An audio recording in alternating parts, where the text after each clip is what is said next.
Welcome to this edition of At the Mic. I'm your host, Keith Malinak, and this is a live edition of our Thursday deep dive, as is typical. However, you may be surprised to hear me say that, considering it's the 4th of July, 2024, and I thought it was important that we sit down together today and have this conversation about election integrity. We are in an election year. This is something that I feel has gone completely unresolved. And I think it's important because 248 years ago, our founding fathers gathered in Philadelphia, Pennsylvania, and they agreed that, you know what, it's time for us to part ways with the British crown. A monarchy was not meant for these Spitfire American colonies.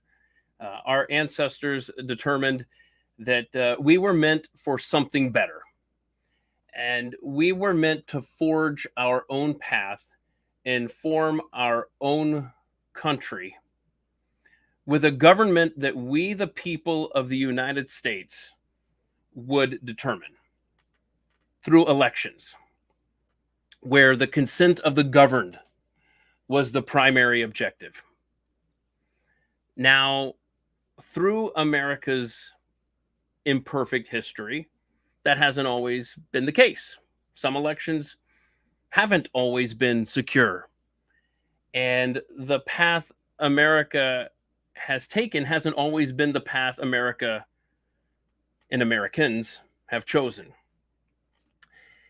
And I picked this day for this episode, for this conversation about the very important topic of election integrity. Independence is not a static thing. It's got to be not only declared, but defended. And our hero troops have done that for 250 years. And it's our duty as voters inside the American experiment to continue the legacy of freedom as well. So I want to chat today about how we got to where we are and what we're experiencing with our elections. And we better get things under control immediately. And I wanted to sit down and have this conversation with a man who is a successful American businessman, a celebrated inventor. He's a tech guru. He's the author. I got so many Post-it notes on this thing. I got to take my Post-it notes off the cover of this. He wrote this book, Countdown to Chaos, Silent Federalizing of Elections. And this is this right here. I've got so much to talk to him about. In fact, what I would like to do before I bring Jovan Pulitzer on here with me, we have a video, just a quick 2-minute video. Just explain who he is so you know who you're about to hear from. And I want to go ahead and play that video with an introduction here.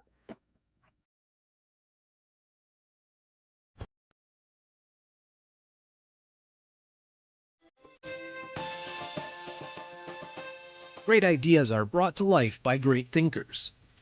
One such thinker, Jovan Pulitzer, has contributed over 500 patents to our technological world. The United States Patent Office shows that as many as 40 new inventions have stemmed from each of his pioneering patents. Today, built upon his incredible success, Jovan Hutton Pulitzer innovates in the areas of virtual and augmented reality, data analytics and global data platforms, nanoanalytics, healthcare systems, mobile streaming communications, as well as monetization technologies. Some of his groundbreaking innovations are right in front of you every single day. A barcode has long been just a bunch of lines on the bottom of a box of cereal. But today, every product, article of commerce, and even people have a unique identifiable code. Everything in the world has become interconnected, and like magic, we can use our device's camera to read barcodes and unique QR codes. A now ubiquitous technology that Jovan ideated and patented. For a long time, software was purchased on floppy disks and CDs. And it was a hassle when there was an update to install. Today's devices know when there is an update available, and then automatically take care of that behind the scenes for us. Another one of Jovan's patents that we take for granted every day.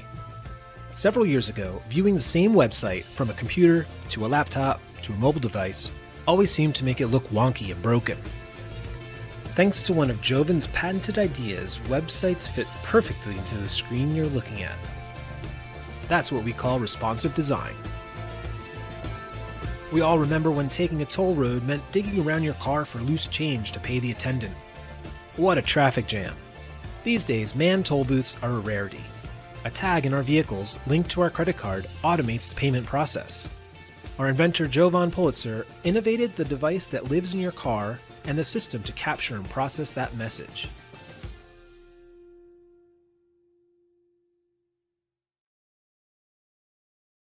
Wow. The man's ubiquitous. I think that's safe to say. And in fact, I'm giving him the controls. I want to bring him in here. Jovan, thank you so much for making time. And folks, if you're not familiar, rumble.com/Jovan Hutton Pulitzer, JOVANHUTTON.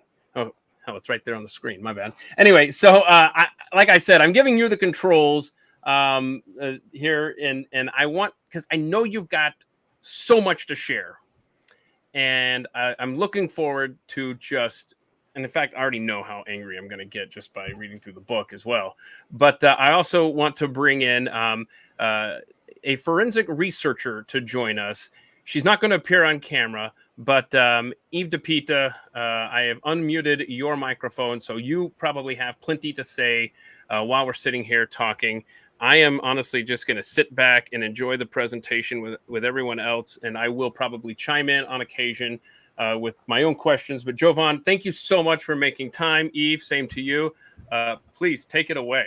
Happy Independence Day. Thank you for having us. I'm gonna let Eve go first. When you want deep expert forensic, that's Eve's specialty in this work, and the depth of uncovering these things. I mean, she's the bomb. Of course, just like anybody that we all work together in forensic or research has to be protected. But we thought we'd just give you a very, very quick thumbnail, just maybe a 30, 40-second overview of what the book is, Countdown to Chaos. And then, because I like to teach, seeing is believing, I want to take you through so you understand what this looks like and understand in forensics and investigations, how do you confirm what's happened to an election? And we'll kind of take you through a very eye-opening process. So Eve, the floor is yours. Well, thank you, Jovan. A great friend and just a great person to work with. This has been, I don't think Jovan or I even asked for this to be laid in our laps. It just is one of these things that is kind of God sent, if I mean, people can understand how these things happen. But I was introduced to somebody, it was from the state of Kentucky after their gubernatorial race in 2019. There were some findings that were found by a group. They weren't considered insignificant by the group, but they were working with a few attorneys. The main one, I don't know if I should mention names, Jovan. Probably not. But the attorneys said, it's not enough for us to do anything which Jovan will tell you is the standard sort of thing. If you don't have enough ballots or findings to sway an election, nobody's going to take any time. So this information was, handed over, and I forged a relationship with the person that worked on this and found it.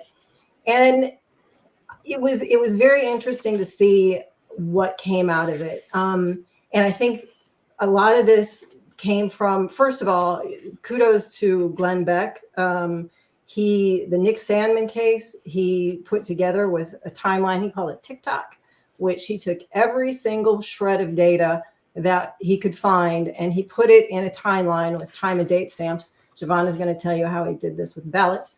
But as information was found, working through pieces, every single thing in this book, it was set into a timeline, and with no intention to write a book, but the story the timeline told was shocking. And what was amazing is while this was going on, Jovan was in Arizona, and I bounced things off of Jovan in Arizona, and he said, "Holy crap, like you wouldn't believe what I'm seeing." And it went back and forth between, and he can fill you in with some of the other names that were involved in vetting this information and looking through it. But what it turned out was nothing less than an indictment of our own government, and the most shocking story that any of us could understand. So with that, Jovan, why don't you take it away? And I think that's the important thing you just mentioned there. This isn't something that just happened like the last election, and all of a sudden we have questions about our elections. And by the way, don't let them shame you or make things uncomfortable for you or silence you into sweeping your questions about election integrity under the rug. This is something, as this presentation will unfold, this has been going on, honestly, for decades, if you really want to boil it down. But anyway, I'm going to sit back now, like I promised. And if I may interject one more thing before Jovan, because once Jovan takes this over, I'm telling you, the man is so full of evidence. It's just, you just have to sit and absorb it all. But the information that was found in Kentucky, as was mentioned, was, to some people may have seemed like it was insignificant, but there had to be answers for it. And and you can't just make assumptions. And that's where there's some people in this movement in different groups. They make assumptions, and honestly, it kind of turns things into silliness. But what was really important with this is, okay, we have this. How could this happen? And then once you found the how could this happen, we'll prove it. And everything that we're going to talk about is stuff that you could prove in a court of law. This is hardcore factual evidence. Anyway. Go ahead, Jovan. So that I'm gonna show people physical evidence of the full forensic audit in Arizona. It's the first time in history something like this has ever been done. And just like the book is everything they did to enable what I call a hot swap, which they actually enacted in full across the nation in November of 2020. People need to understand audits first. You're not doing audits to catch bad things. If that's your premise, you're already beginning wrong. You're compromised. You do an audit only to verify everything you're being told. Period. That's it. And in the process of doing an audit, when you start finding irregularities or issues, it's not that it's fraud. It's, in most cases, it can be maladministration. But if it's repeatable, it's malfeasance. If it's planned, of course, it goes to maladministration, malfeasance, etc.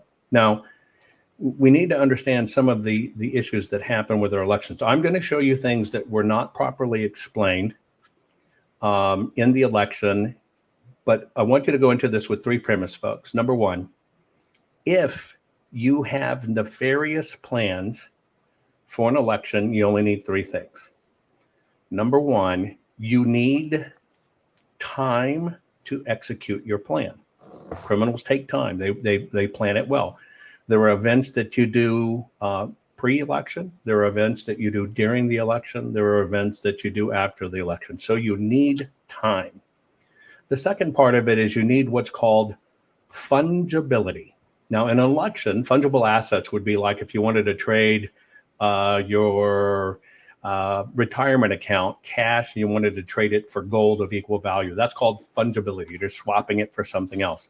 In elections, the fungibility assets are extra voters, and they come in different flavors: fake voters, illegal voters, dead voters, etc., or people that didn't vote and you knew it, but somehow you vote for them.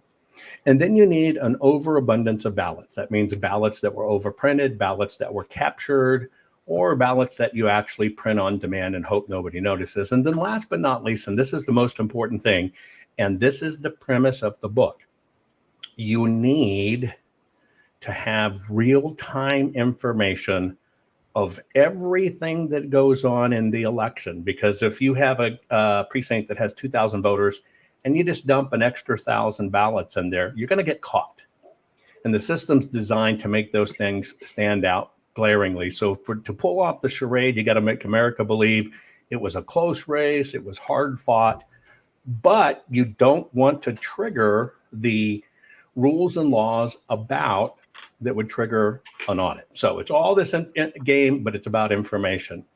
And so two things to set in your mind. Normally, you'll find a Secretary of State or Attorney General that will always find somebody that voted Mama's dead ballot. And you ask yourself, how did they do that? Well, they'll always find one. And that's so just like they did in Arizona. Brnovich found one lady that voted her mom's dead ballot, that voted several days before the election, but she voted it anyway and said it's because her mom would have wanted it. Well, they find it, they prosecute it, they get an agreement. That is called voter fraud. Today's discussion, we're not talking at all about voter fraud. Throw it out. See, they'll always find that one person so they can say in Maricopa County, 2.8 million voters, and we only found one person that committed voter fraud. They do that on purpose so it looks de minimis, okay, to pin it down very small. What you're going to see today is the definition of election fraud. They are two different things. Now, election fraud, you know as federal racketeering. It's how they brought down the mob. And when you can prove election fraud or RICO, R-I-C-O, racketeering and influence, you understand how bad this has gone. So I'm going to kind of take you through it so you understand some of the key things that we look for to do this. Now, number one, forensics. You probably remembered all the people on the floor out there that you had all these fancy colors and all this other stuff on the floor, and people were using high def cameras to do my particular. Well, this particular photo I'm just showing you on the screen for comparison is basically a thread through a needle, but that thread, which of course you think is together, is not. This is what it looks like under forensics. And so imagine being able to do this with a ballot to understand the nature of a ballot, because all of this was supposed to be mail-in ballot. So first, I'll just start from the top. You're going to learn today in Maricopa that none of the numbers matched, not a one. You're going to learn today that when the Board of Supervisors on November 20th of 2020 basically declared Joe Biden had won the race by approximately, by approximately 10,000 some odd votes, they never had that number. You're also going to learn that on November 30th, when Katie Hobbs and Governor Ducey, Katie Hobbs as Secretary of State, or Governor Ducey in Arizona, was just about to certify the election, and there's that infamous piece out there where you hear Ducey's phone ring, and it happens to be the ringtone he's assigned to the president, because President Trump's calling him saying, don't certify this. There's no way you can. The numbers are wrong. Well, you're going to find out, in fact, President Trump was 100% telling the truth. The numbers are wrong. And then you're going to see something just totally, absolutely appalling. So let's just kind of start here. I'll give you a wide shot and then we'll go into it. If you were looking at what Maricopa Board of Supervisors, that's who runs the elections, reported, you're kind of looking at this. So let me explain this very simple chart for you. Across the top, Maricopa is divided in 5 districts, districts 1, 2, 3, 4, 5.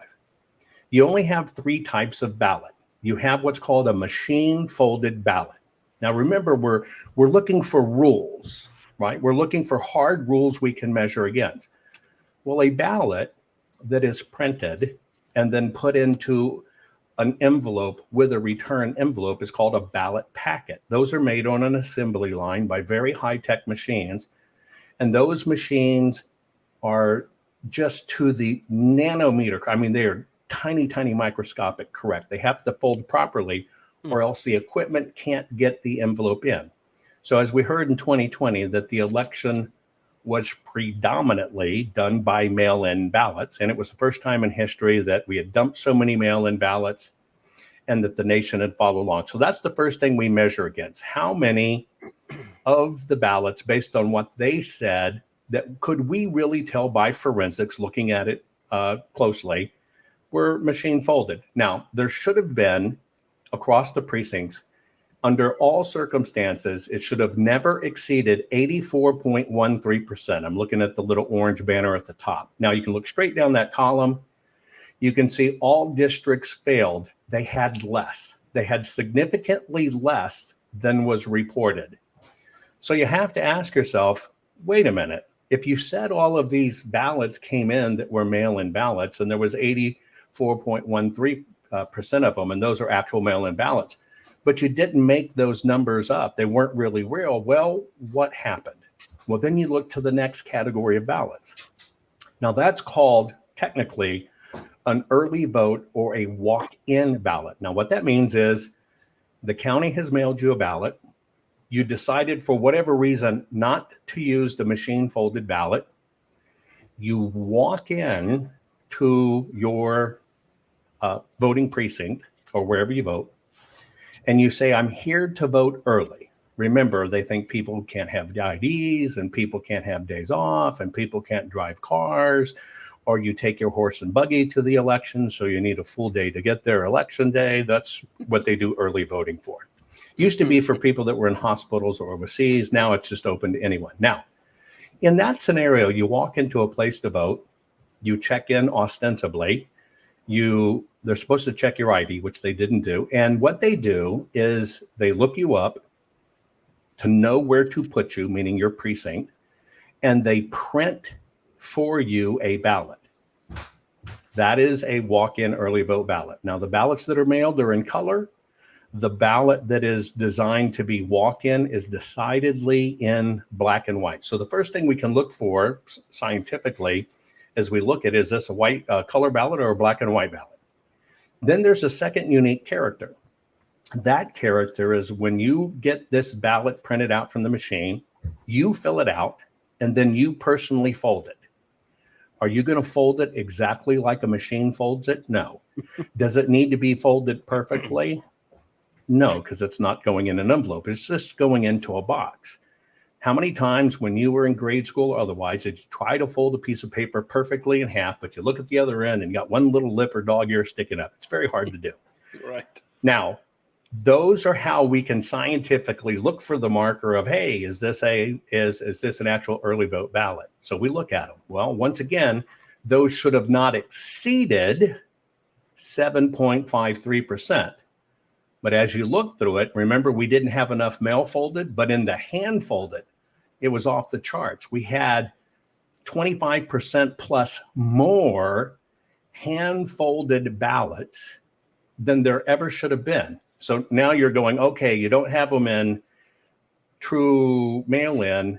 You got an overabundance in your hand-folded one. And then the last category is called no folds. Now, no folds is when you walk in on election day, they print the ballot out for you, or they're replacing a bad ballot, your dog chewed on it or whatever. Those are all flat. Those are all black and white, and there's no reason to fold them because they just drop in a box. You're not doing a fold. Now, again, they give us their numbers. Their numbers should not exceed 8.34%. But when you look at the numbers, they are off the chart, totally off the chart. Now, if you realize both hand-folded and no-fold are black and white ballots, and it's only machine fold that is color, you look very quickly that we have hundreds of thousands of ballots that shouldn't exist, that they shouldn't be in black and white. They shouldn't have hand-fold signs, and they shouldn't be flat. And this is kind of what made me realize that we could do this, because if you remember when the first people were looking at what happened in Antrim County, maybe Michigan, and it's supposed to be all these mail-in ballots. I kept on seeing stacks of pristine ballots. And I'm going, how can they be pristine and be flat when it's supposed to be mail-in ballots? Now, you could do this test right now. If you're sitting at home, post a note or piece of paper. If you were to fold a piece of paper in any way, just make a fold, you're going to see that fold, but you can't take it out. Even if you bend it the other way, try to crease the fold back out, you've now actually broke it twice. It's completely gone away. It's broke. It can never be flat again. So this is it. The bottom line is all Maricopa's numbers were BS. So let me kind of show you a few. Everybody talks about the counterfeit ballots. Now, what we do in our process is we are looking at the paper forensically. If you remember, I told you about we're looking at this forensically. And if you remember everybody out there on the floor, all the different colors, the red team, the blue team, the orange team, the green team, I did that because as we document this, if you're following my standard to create this, then if you're a green team member, you better not be over on the blue team. I want to know why you're out of your area because everything's documented. And since this was the first time in history it was done, it had to be done to an irrefutable standard and chain of custody that we know everybody that touched a ballot at every time. Now, Maricopa is the 4th largest county in the United States of America. It is the 2nd largest single voting block of people in the United States of America. So this one county is the equivalent, or is larger size in voting block than half of the states in the United States. So this is monumental. So we knew we would be picked apart and everything else. So let me kind of show you what forensic looks at. So the first thing you need to understand is there's a thing called machine vision. It means nothing more in the geek world than using a camera. You experience it every day when maybe a police officer is radaring you, or on assembly lines, or if you have a self-driving car. There's a camera somewhere that's reading the environment so it can understand what to do. In the case of your cards, it knows the difference between a double white line, a curved line, a yellow line, a dotted line, etc. It knows the rules. Remember, think of a road. You know by the color, you know by whether they're solid or not, or you got solid here, dotted here, or it's dotted here, solid here. You know you can pass, can't pass, or it's a curve. It's the same thing. So we teach cameras to understand what it's looking at. Now, it's the way everything is manufactured today with your computers, your phones, aircraft parts, everything. Everything's done by machine vision these days. Now, a repetitive process is called machine learning. Once you teach the camera to see it, as you put through millions of it, it begins to understand, oh, okay, here's the variabilities. That's called machine learning. And then last but not least, when you take computer vision and you combine it with machine learning and it begins to run on its own, it becomes artificial intelligence. And I'll give you an example. You might not know that you are one of the most proficient artificial intelligent trainers in the world, but you are, and I'll prove it to you. Ever gone to a website and all of a sudden it pops up and it looks like a security warning and it says, click the crosswalk or click the stoplight. There's 9 photos and you got to show what the stoplight is. Most people have done that. Well, that's not a security feature. Basically, that is MIT trying to train their computers to become better. And so they're looking at all this data from driving car videos and stuff, and they can't quite make out, is that a crosswalk? Is that a spill in the road? Or they're looking at a stoplight and it's just the wrong angle for them to identify it, but the computer's saying, I think it's a stoplight. So here's what happens.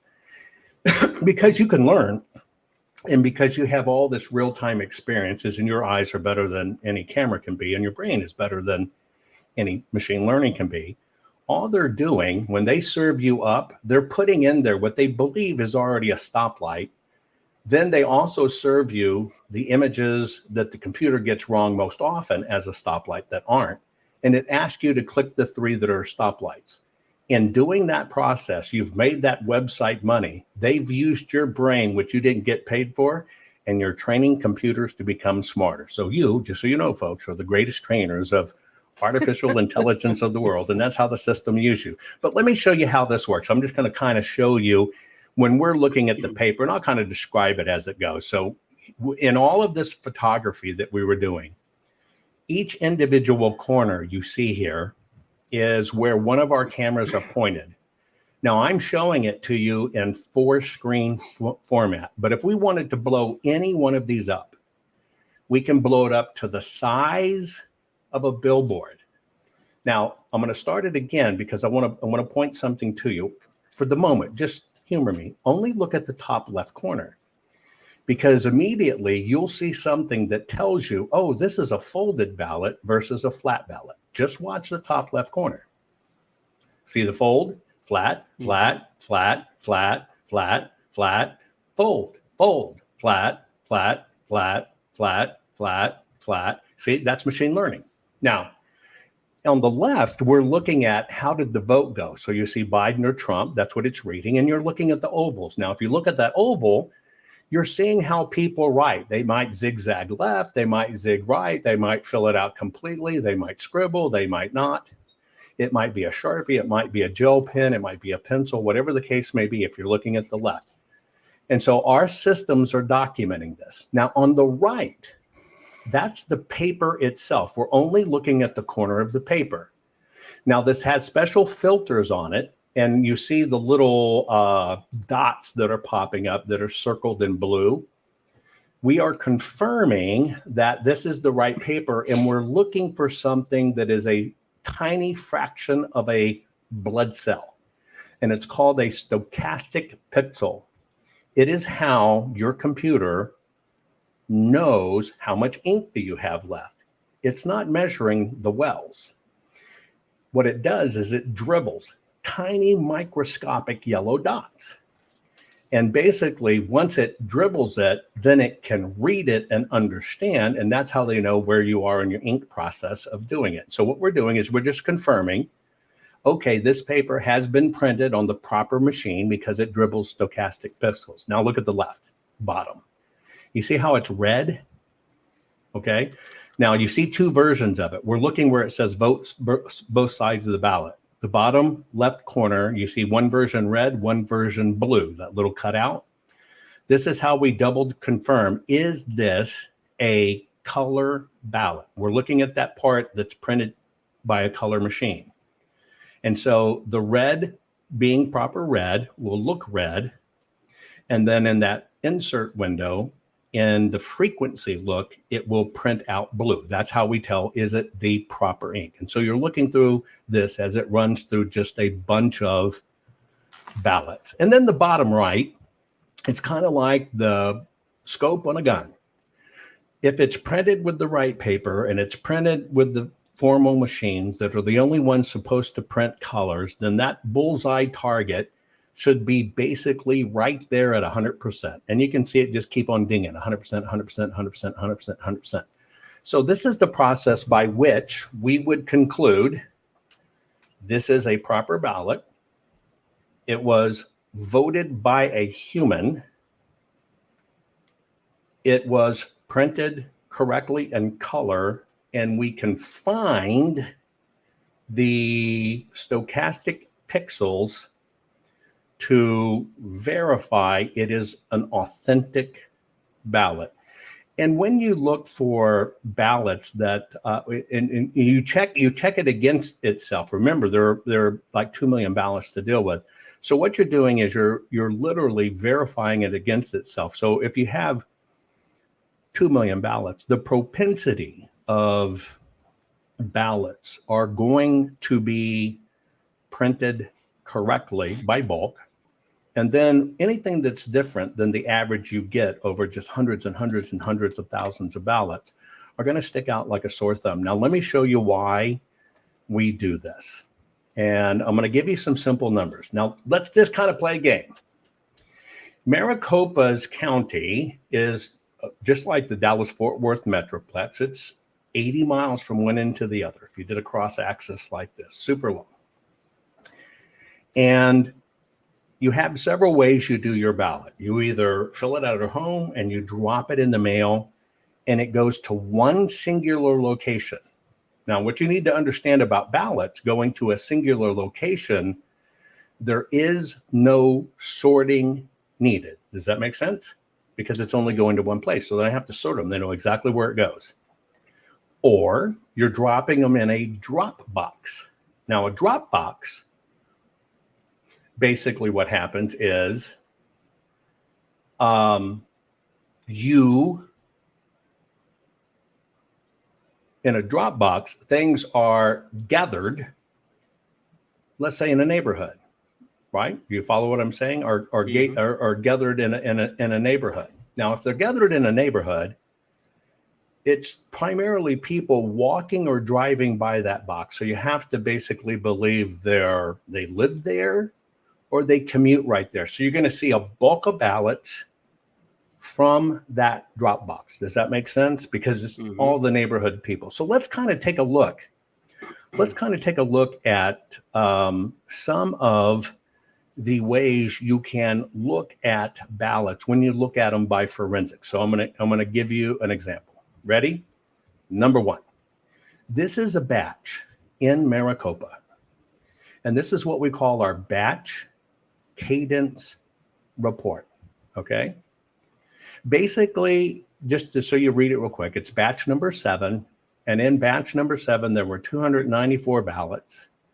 We measure it basically as early vote. And so basically, so you see 0.69%. They're saying that 99.31% of these ballots were election day. You see it? Because it was only 0.69% early vote. So they're telling you this is election day. Now, in 294 ballots, we found an anomaly that says, well, there's 217 precincts going here. So you got to ask yourself, if you're walking into your neighborhood place to vote, does that make sense? Well, look at the beginning. That little graph at the front, there are from the one where the voting precinct is, they actually got 5 ballots. And then all of a sudden it's just 4, 4, 4, 4, 4, 2, 2, 2, 2, 2. Now that can happen, but only the first 4 or 5 precincts, which we highlight, are actually there. The problem we have with this, if people walked in to vote, is this. Every other ballot is 1, 1, 1, 1, 1, 1, 1, 1, 1, 1, 1, 1, 1, and it just goes on forever. So you got to ask yourself, is this how people vote? 1, 1, 1, 1, 1. Well, you have to go, okay, well, maybe people were commuting this day. So then you look at it like Q codes. This is what they want you to believe people walked in. They want you to believe that the average person to go to this vote center traveled 49 miles. That's what they want you to believe. Now, that's the first thing. It's not how the mail's delivered. They are not sorted at all. And you got to ask yourself, when you go to your vote center, do you think that many people from a distant place go there? Now, the only other explanation is they used the cover of Vote Day to basically then modify the ballots in a way that they wanted. And I'm going to show you this in a little bigger form. Let me just set my screen here. So you understand what we're talking about. So I'm going to take that one off. I'm going to go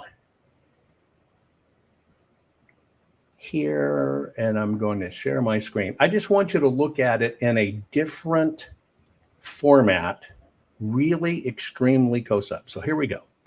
So on my screen, you see this. Now I'm gonna zoom it up. And so you can see here that, see the acacia here? This is where it actually, the box was in acacia. And you can see that 5 people came from there. And if you look at the other connections to it, those are plausible.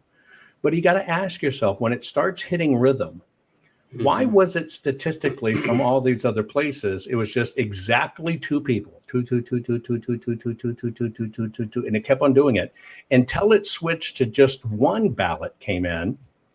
And then when you look at the 1 ballot scenario, it's the same thing. You got to ask yourself, is this statistically possible that from all of these places, for whatever reason, only one person, one single person from all of these places traveled all across their metroplex just to drop off their ballot there on election day? And you quickly come to the summation, that's not how people vote. That's not how the mail is served or anything else. So the only other explanation when you look at it is, okay, they're backfilling ballots. They've got to put people in the right places, in the right precincts, so they know how to do it. So where does all of this end up? And I'm going to show you a few examples. I'll go through them. In this one batch alone, just this one batch, there were 21 absolute counterfeit ballots. Now, why is that important? Supposedly, Donald J. Trump lost the election by not quite a half a point. However, when you look at this, you're looking at almost 10% of the ballots are actually counterfeits. That doesn't even take into consideration black and whites or any of them. We're not even looking at any of it. We're just looking at, okay, let's look at just the early vote. How many are actually counterfeit? And just in this one little precinct, there are 21 of them that are counterfeit. So I tell you this because this is what forensic looks like. So let me kind of show you some other ones. I just want to show you some other places, and it will help you understand why forensics has to be done. And we're going to look at some other batches, and we pulled these randomly. There are 10,434 batches in Maricopa. 10,435 batches. So what we're going to do for you is in this random batch pool, we're going to go to the second one. Let me get it on my desktop here, pull it up. We're just looking at batch cadence. This particular batch was batch number 716. Remember, there's 10,435. So when you start to see counterfeits and you start to see the numbers are off, once you get that, you're looking for the anomalies. Well, here we go. We're going into this one little county. Now, it's not a lot of ballots, but in fact, there are 2 ballots that are actually counterfeit printed.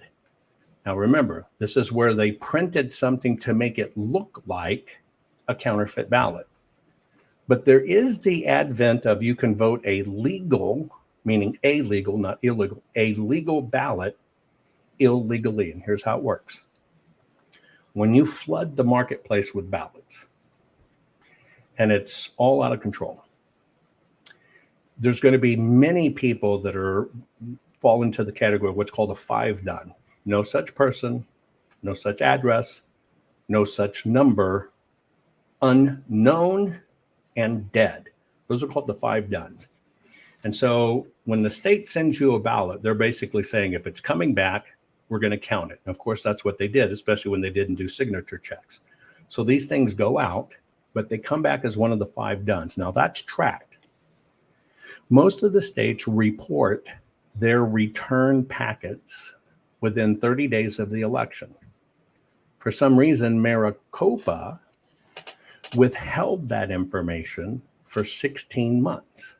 You got to try to figure out why in the hell are you holding this information? When they finally reported to us and everybody fighting for it, Maricopa said they had, we're just going to call it 56,000. That's not the exact number, 56,000 ballots that came back that could not be delivered. Now, by federal law, they're required to keep them. They don't open them up or anything like that. They keep them. They're supposed to notify the voter, hey, your ballot was undeliverable. Now, to show you a good example of how bad our system's broken, here's how they do it. Your ballot just came back that says no such person. So in order to get you to correct it, what do? Take the same exact information, put it on a postcard, and send it right back to the same address and said, hey, your ballot was returned. I mean, that's government. Yeah, you need to confirm it's good or bad. And that's what they did. Now, let's say if that comes back bad again, what do they do with that voter? Well, what they do with that voter is they just set aside the file. They don't get rid of the person. Okay. What they do is they literally just set it aside and say, okay, well, this person's not there, and we can't confirm they're good, they're bad, or whatever. We're just going to let them sit there. And they can sit there in excess of 10 years. Yes, 10 years they can sit there. Now, okay, so you've got all this. Now, so they said it's 56,000. When we finally got the numbers from the federal government, by the Election Assistance Commission, by numbers reported by the post office said in Maricopa County, 110,000 ballots came back undeliverable. Now, the county reported 56,000. The EAC and post office reported 110,000, but there's even a bigger problem. The bigger problem was Maricopa, in violation of federal and state law, is supposed to keep them. They said, well, we just gave them to the ballot printer, and you're going to have to ask them. That's a big no-no. They're supposed to be kept secured for basically 2 years. When we went to the ballot printer, we got the word back, well, we didn't know we were supposed to keep them. We just destroyed them. Now, what can be done in that particular scenario is called ballot cracking. Now, think about this. If you can get a hold of a ballot packet, which has a good ballot inside and the return envelope inside, and you can get all of those back, in this case, 110,000, what do? You crack them open. You get people in a room to fill them out the way they want filled out. You seal them. You may have scribble on it or don't do a signature because they're not going to check. And then what do? You go around dropping those in drop boxes. That is what the mules do. And that's why they run around to all these little places, nonprofit NGOs, and they pick up a batch and then they run around town dropping it off. So it's not really dumping one box where you can see it would come from. And that's why on all of these things that happen, you look at these numbers. Here it is. Here's 199 ballots, early votes by drop box. And I think like 25 were exactly where the drop box was. But you see, you hit that damn rhythm. It's just 1 all across the board. And so this particular precinct, although it did have,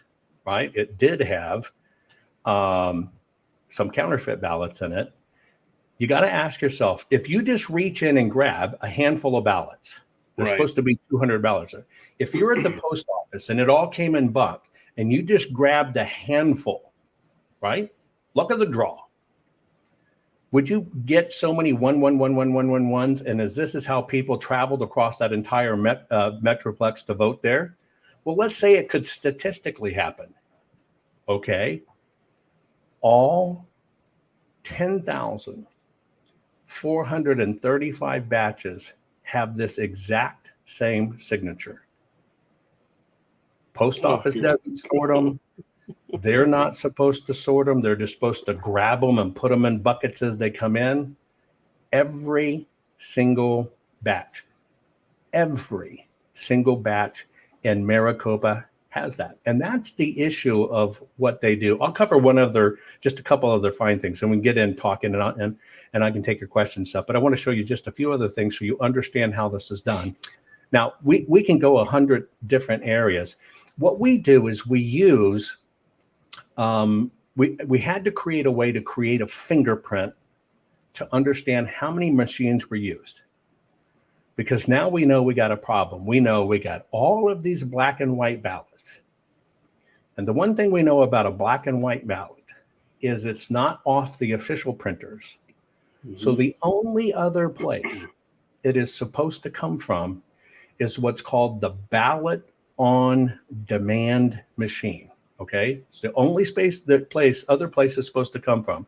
It's either printed by the official printer or you've walked into your precinct and they've printed you one. Now, they have a couple 3,000 of those machines that can print ballots.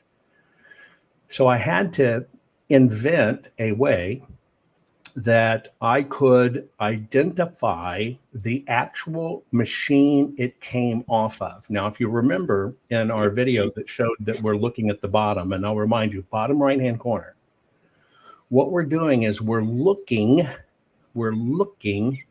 for, is this the official ballot? And that's dead on 100%. However, when you look at these percentages, here's how we're doing. We're actually measuring the target. So our computers kick in and we're going boom, boom, boom, boom, boom, boom, boom. And this is basically computer vision and machine learning, trying to understand, okay, what the hell happened with these ballots and can we get an ID? So we know by this 100% ID, it's the actual Runbeck machines, okay? And that's when we get that 100% mark. And that's what we're looking for in this process. We're looking for, okay, everything's okay. This is done properly. And it is printed by the correct machine, etc. Well, what happens here, and I got to find a video real quick, is all of a sudden the machines start throwing, and I don't know why my computer's not showing this. So hang on 1 second, and of course it would do this, right? Let me see here. Batch. It's my presence. I jinx electronics, Jovan. I just want you to know that. I swear we had far more videos, and I'm trying to figure out where in the hell did these videos go. Let's see. Is this it? No. Please. One thing I've had to do through StreamYard is download videos or pictures sometimes to get them to play. Or I don't know if you're looking at the same screen, because as I mentioned earlier, I turned over the controls to you behind the scenes. Right. You go down, like when the files come up, if it goes down to the file thing, if you go to like all files or something, instead of just, I don't know if that helps any. I can just show you this way. I found one I can show you. I want you to look at the bottom first. Okay. I want you to look at the bottom right-hand corner first. I'm going to show you, if you think of that bullseye on the screen, you got north, south, west, east. Then you divide it by an X. Now you got north, northwest, right? West, northwest, right? You divide the pie like a compass. So we took basic compass navigation, and I taught it to read, what are we saying navigationally in these ballots? So I'm going to show you, you're going to see two things. If you're looking at the bottom right, you are looking at the calibration completely out of whack. And if you look at the top right above it, you're looking at ballots that if the left-hand side on the bottom's red, it should have mixed. You'll see red on the bottom left, but on the right, you should see those blue dots. So first, let me train your eyes. So you're looking at the top. You see the red on the bottom left. You see the bottom right, you see the calibrations 100%. You see the top right, you're seeing the little blue circles where we've targeted and show, okay, the stochastic pixels there. Now let me show you when it all goes wrong. Now you're looking, and all of a sudden, as it starts to run and play, you got red. Now the calibration's all over the place. You see the target moving. It just goes 0, 500%, 400%. But at the top, you have no stochastic pixels. This is when it's broken and it's trying to be an authentic one. And this is what it should look like here. It should be dead on. You should see it. But this is what happens. You should see it like this. It should be dead on. You should see the blue dots. You should see red on the bottom. And then all of a sudden, when we get it and we start seeing this stuff, oops, and you're seeing red, and you look at the calibration, it's 200% off. And we were generous. We gave it an allowance, right? These are thousands percent off, by the way. 500% would be. And just to be clear, these are 4 images from the same one ballot. You're looking at the exact same ballot. We have a full front. We have a full back. And then we have, after the full front and full back, we have isolated images, okay, that are able to show us, okay, is this proper? And we're looking at it in a deep forensic manner, right? Deep forensic manner to understand, okay, what are we looking at here? And how can we test it, right? How can we test it to understand this is right? And so what you do is you use those markers, and the markers we were using, like I showed you, was to show you, you got all these with markers. You have to understand what do you do without the markers once they're not there. Does that make sense? Yeah. So let's look at this one. Let's look at this one batch. So we're looking at batch number 7. It's the first one. It had all these counterfeit ballots. Now we're trying to identify the machine they used. Now remember, these machines are supposed to be dead bang on. Everybody's supposed to vote the same exact way. Would you agree? Everybody's supposed to vote the same exact way. So, well, here we go. Ready? There you go. Now, if we were looking at that octagon as the voting room, and you're supposed to be inside the green, and you're supposed to be dead on calibrated, everybody votes the same. Would you say, looking at this image, everybody voted the same? Not at all. In fact, only 7% of the people that voted in this batch actually voted, and this is just this one batch, actually voted according to the rules of the election by a machine that was properly calibrated. If you look to the right, we give warning signs. 10% is a warning sign. But if you look at the far right, where we kind of give the nuke one, you are basically looking at how bad the machines were out of calibration. The average in this one was 1,664% out of compliance. And the worst was 4,800% out of compliance. If we were to look at this batch of 296 ballots, 268 people did not vote the same exact way as everybody else. That's how egregious this was. Now, once we can ID this, an interesting thing occurs. When we get this heading, now you see this, let's look to the top. Due north is north. So you got north by northwest. You see that quadrant? Mm-hmm. And by the way, these are stacked deep because they're over it. Once we get a number on a machine, we can understand what happened. And here's a really interesting anomaly. This ballot, let's say these ballot printing machines that was supposed to be in vote center, let's say number 10, which means it was sitting there and that's what supposedly printed that ballot, right? Therefore, it should only correlate to vote center 10, where people went in. We're finding out the whole time all of their machines were printing ballots for some reason for all vote centers. Now, how do you do that? How do you have machines that's supposedly sitting in this one place only for this vote center? How do we keep on seeing its signature pop up in other places? 100% dead bang on. Why is it printing for vote center number 200? And that's why all the numbers are off. Now, the last one I'll show you, and I'm just going to get one kind of little anomaly here. Do you remember the thing about Sharpies?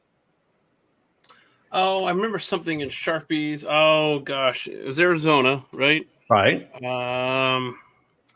Looking for my Sharpie. Here we go. I remember something. I don't remember specifically what it was. So you're not supposed to vote. They ran out of Sharpies, right? Right. You're not supposed to vote with a Sharpie on ballots.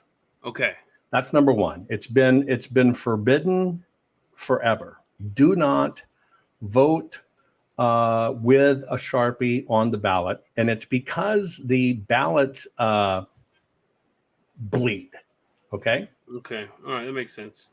And when the ballot bleeds through, what happens is, and I am trying to find out why I cannot see this number. When the ballots bleed through, it looks like the machine's going, what the hell am I looking at? It'd be like dropping coffee on your ballot or, whatever the case may be. Okay. It's just not supposed to be there. One thing Maricopa did, now all of these precincts across the United States are the questionable, 6 states, 6 questionable precincts, Maricopa being one of them. For some reason, only for 2020, it began a brand new story out that Maricopa started selling their voters as saying, we've got a brand new paper. And that brand new paper is going to make sure that there are no bleed throughs on the ballots. Not going to be any. We're using a brand new paper. Well, everybody kind of was going, okay, what the hell are you talking about? But okay. The second thing they said at the end is you can use a Sharpie on the ballot. You can. Now, you inherently know that if you took your ballot and you doodled on it, you wrote on it, you circled on it, you drew a line or whatever, what happens is it forces your ballot to be adjudicated. Okay? And that adjudication basically means the machine goes, hey, I see something. Something's wrong. Now, the machine inherently knows something's up, but now it wants a human to click it and say, tell me what you see. Well, when you walked into the voting precincts in Maricopa, what they did is they eliminated pins. They came out with the story that pins gum up the machines. Never had in history, not one single call ticket ever to clean the drums of the scanners because of ink. And oh, by the way, if you fill it out at home and it takes several days and they sit there for a month before they officially scan them, that ink's dry. But they came out with this bogus story that the ink gums up the machines. So we're now giving you Sharpies. Well, those Sharpies create confusions on the ballot. And this is how we measure it. And this is what you need to understand. When the ballot, and I'll show you that, when the ballot cannot determine what the hell is really going on, it suspends it in time. It's on the books and there are votes there, but it's not going to come down to count until a human intervenes. Let's just look at this one ballot, period. Just one ballot, okay? Batch. This is one batch. There were only 294, right? 294 ballots in here. But these 294 ballots had 1,139 extra votes on them that should have never been there. And so when we look at it, we are seeing that for every vote that went in, they had 0.57% of an extra vote that was there. The most compromised, the worst ratio was 157% over.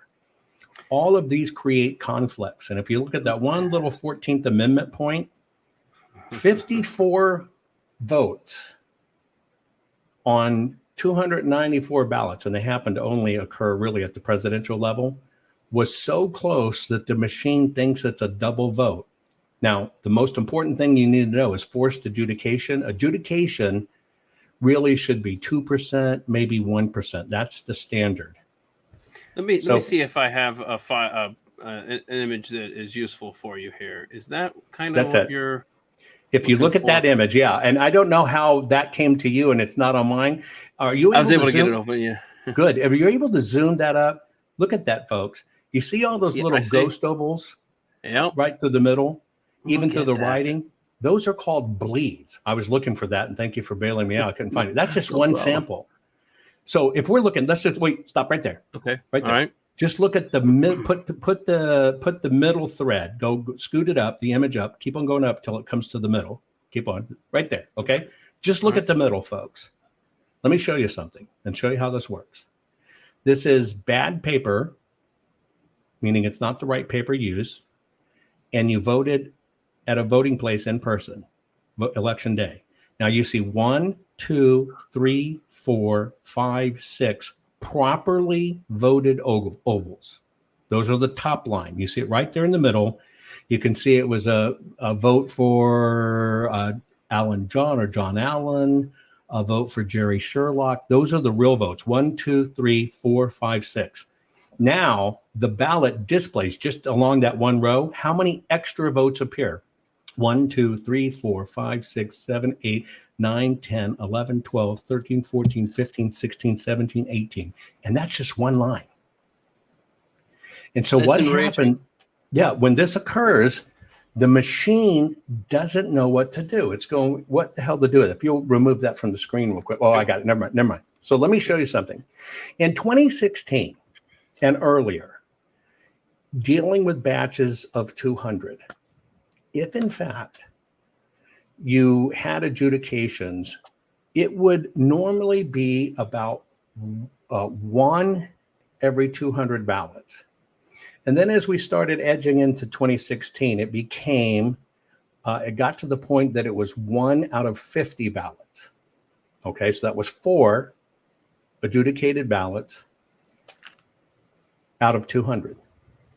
If it ever went past that, in other words, started getting worse than that, the standard protocol in every state across the United States was to retire that machine and take it out of service. Okay? So remember, the target number at worst case was, okay, we will live with 1 out of 50 that we got to modify. Now I'm going to give you a look. I'm going to run it. I'm going to just let this run and you look at it. You're going to see an image on your screen. It's going to be by batch. You're going to see what percentage they suspended. Now this means, yes, you voted, but it didn't count when it went in the machine because they suspended it. Remember I told you they need a time hack? Well, one of the ways to create extra time is to confuse the machines and have a lot of ballots that need human touch to make them come down. Now, the machine knows what the real vote is, and so do the humans, but they just need to suspend it because they got stuff to do to it. So let's look at adjudication. I'm going to let it roll. Pay attention to the percentage on your screen. You get two numbers. You got a percentage number, which is the percent adjudication. And then on the right-hand side, it tells you how many ballots were bad per what number, like 1 of 100 or 1 of 50. And remember, if it was 1 of 50 and started getting to be worse, like 1 of 49 or 1 of 48, they would stop the machines from working and they would pull it out. Ready? Here we go.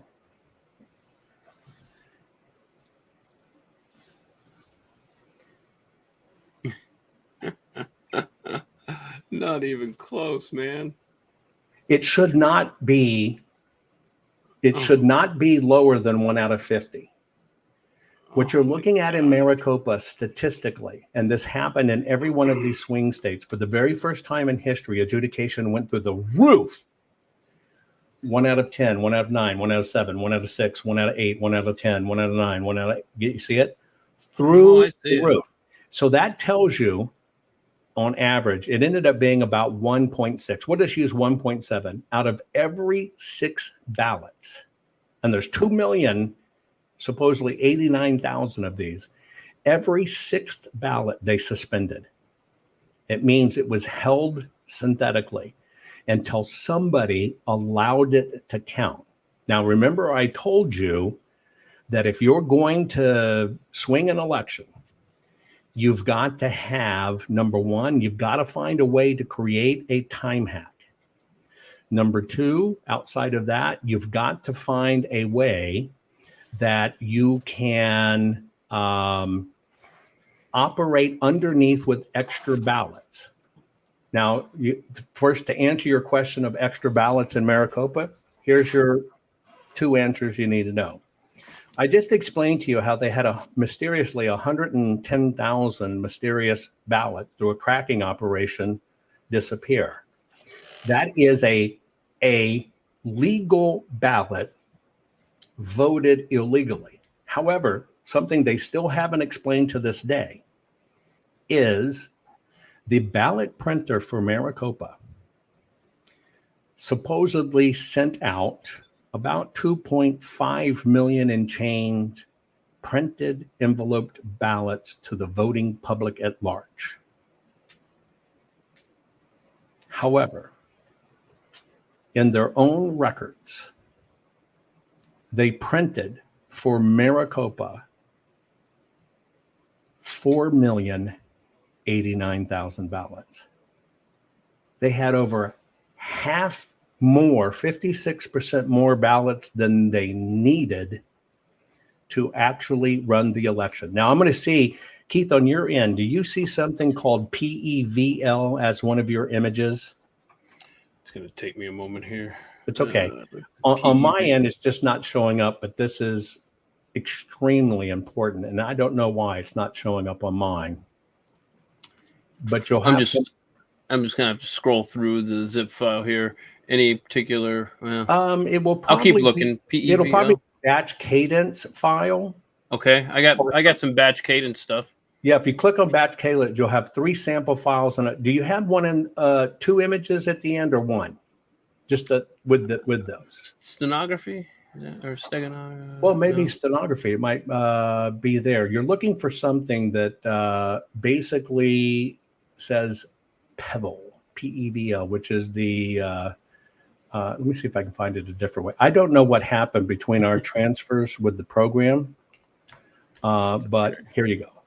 Maybe I can find it this way. Here we go. Ready? I'm going to show you this here. I found it on mine. There you go. Okay. We'll use this. So Maricopa said it had 2 million, that it printed 2,579,400 ballots. However, in their printing files, for some reason, in their printing files, we discovered that they printed 4,089,000. Now I'm going to show you the last I told you, you need to suspend ballots to get a time hack. They said they need 10 extra days to handle all the ballots because there were so many. You need to have an abundance of ballots that you can use.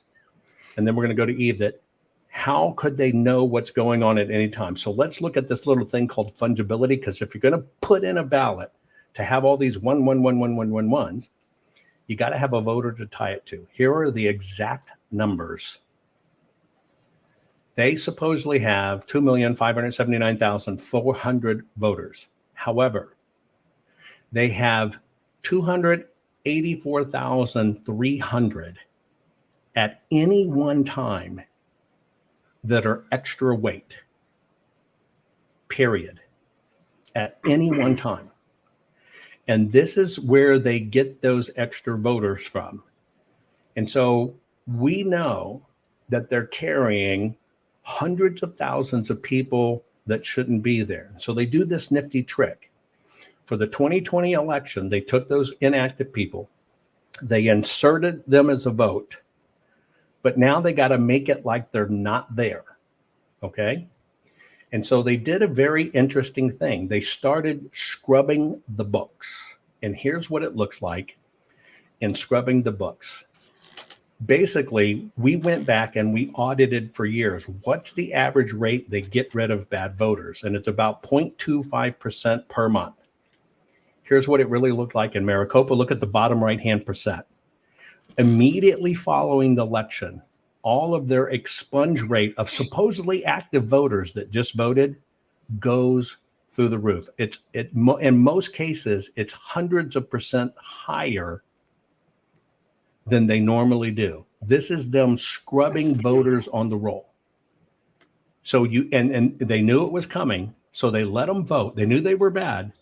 They let them vote, and then they got them off the books. Now, another way to tell this is we look for the right person. We look for their names and information to see if they're right. Now I'll show you a quick glimpse by county of this fungibility. You are looking at how many were just non-existent people and how many people we couldn't even match to a phone bill. Here's kind of a quick look by batch on the screen. Remember, Donald Trump supposedly lost by 0.5%. As you see these numbers change, look at the left. 7, 8%, 1.3, 1.7, 2.2. In vast margins over the margin of the election were people that did not even exist. And some we couldn't even find an electric bill, credit card bill, or anything for. All of the numbers exceed the margin of the election. And see, this is where they do the game to try to make it look close, right? To make it look close, etc. So my last chart. So if you're going to do this, I told you need time. You got to create a time hack. You got to create a fungibility. You've now learned that the voting rolls are the fungibility, etc. And then you got to have information in real time. Who's voted, where they voted, and where do you need votes? And basically the way they catch that is, let me show you Maricopa. I'll show it to you in this, and then I'm going to go to my screen where I have it enlarged. Basically what you're looking at here is this is the election and its cadence. Now I'm going to switch to a particular view so I can take you through it. This is their machines reporting how many ballots they processed on what machine. Nobody's ever edited this way. On what machine at each time. Hang on. There we go. At any one time. So here it is on my screen. You're able to see it. And I'll be able to chop it up for you here in a minute. Basically, you are looking at the election. So I'm going to zoom it up, and I'm going to show you how to read the bottom of the screen. Okay? So you see the dates here. We can see the date every ballot came in right here. Now, as we look at the charts, blue is Biden and the orange is Trump. So you're looking at it here. What you can see is as they're using their tabulation machines, they processed in this batch on October 20th, they processed 116,292 ballots. The next day, they processed 123,512. The next day, they processed 144,265. So you can see they had one little batch here at only 2,992 ballots processed. So we're looking at the rhythm of what the machines can do, okay? And their max that they maxed out is almost at 145,000. So we now know what the machines can do. And at this time, they're using all 10 tabulation machines. Now, the dotted line is election day, and then they needed 10 extra days. So let's take a look at these 10 extra days. Well, they ran 89,000 ballots, then 38,000, then 137,000, 103, and then they ran 7,500, none. They ran 5,000, 5,000, 13,000, and 2,000. Now, what you need to know about this that's really kind of a complicated issue here is when I showed you all these numbers in the beginning, they were using 10 tally machines. Now, they told you we're overburdened and we can't run all the ballots. So we need 10 extra days. Well, in the 10 days they scanned ballots, for some reason they couldn't scan 145,000 a day like they could. It was very small. But we also found out they only used 2 of their scanners. Well, if they were overburdened, why didn't they use all 10? And basically what you need to understand on the final numbers at the end of the day, on November 20th, when they certified the election, when Ducey certified, if you look at it, they only had 1,973,356 ballots counted, but yet they certified 2,089,563 on the 20th and the 30th. But here's a really weird thing. On December 8th and 9th, they processed about 140,000 ballots. Why would they process after the election about 140,000 ballots when they've already called the election? And here's the kicker. Well, they did that because they made up the number. They never had it. They played a con on us. And by the way, everybody that walked in Maricopa on election day in 2020, they basically threw your ballot away and they made the numbers work. And that's what they were running in on December 8th and 9th to make the numbers work. And by the way, they still screwed it up because somebody wasn't following the math and they were still off about 1,812 ballots. Oh, by the way, they were off the wrong direction. They went over 1,812 ballots because when you do something this big, it's very hard to take control of. And those are the real numbers now we fight the left, but it is the Republicans that made sure you didn't see this. And I haven't even touched the tip of the iceberg of everything we can show you about what happened. And here's what you need to know. When you, like they said, we had all these votes missing. There was no images, no nothing. And we fight and fight and fight. They're going to get arrested. They're subpoenaed. They are going to get arrested for not complying. Then we magically get this one drive. And they say, well, you didn't ask for archive. They said they archived it. They didn't delete it. Well, the one interesting thing about that archive file, it's not in the right format. It's not in the format of the election management system. It's not in the format of the machines, not at all. And every one of them were modified, and they themselves can't even confirm they even went through the machines. And that's what you're seeing appear on December 8th and 9th. Remember, it's to beat the Electoral College. They were inserting them as fast as they can after the fact. So in case it got to the end, they were hoping they could hide it. And this is why the Arizona audit was so important. And this is why I'm the only person in American history that has looked at, personally, I've looked at in excess of 2 million ballots, 189 million voted ovals, I created all this technology to audit it a different way. And here's the big deal. See, when they keep on telling you it's the machines, you never see the personnel involved. But I'm telling you, folks, it's not the machine, because the machine responds to what the program, the software tells us. So it's people, paper, and programs. And that's what they try to hide, because it takes all this coordination to do it. Now, when you blame it on the machine, they can say, by the way, they can say it was an accident, it was a boo-boo, just like, Hillary losing her emails. When you blame it on the machine, there's nobody to prosecute. Now, here's an interesting twist. Damn. When it comes to the machines and the Election Assistant Commission, and you look at all the rules for the machines, you read a very interesting point. If you focus on the machines and you focus on that, their contracts say all of the standards for security, all of the standards for operating are 100% voluntary. And so there will never be a conviction on the machines. And that's why the psychological operation is for people. The machines change your vote. Folks, here's the deal. When you prove it in paper, this is why it's so dangerous. You show, because even to have that paper exist, it took a human. So you now lift it from a machine boo-boo, which it wasn't, because machines only follow software directions.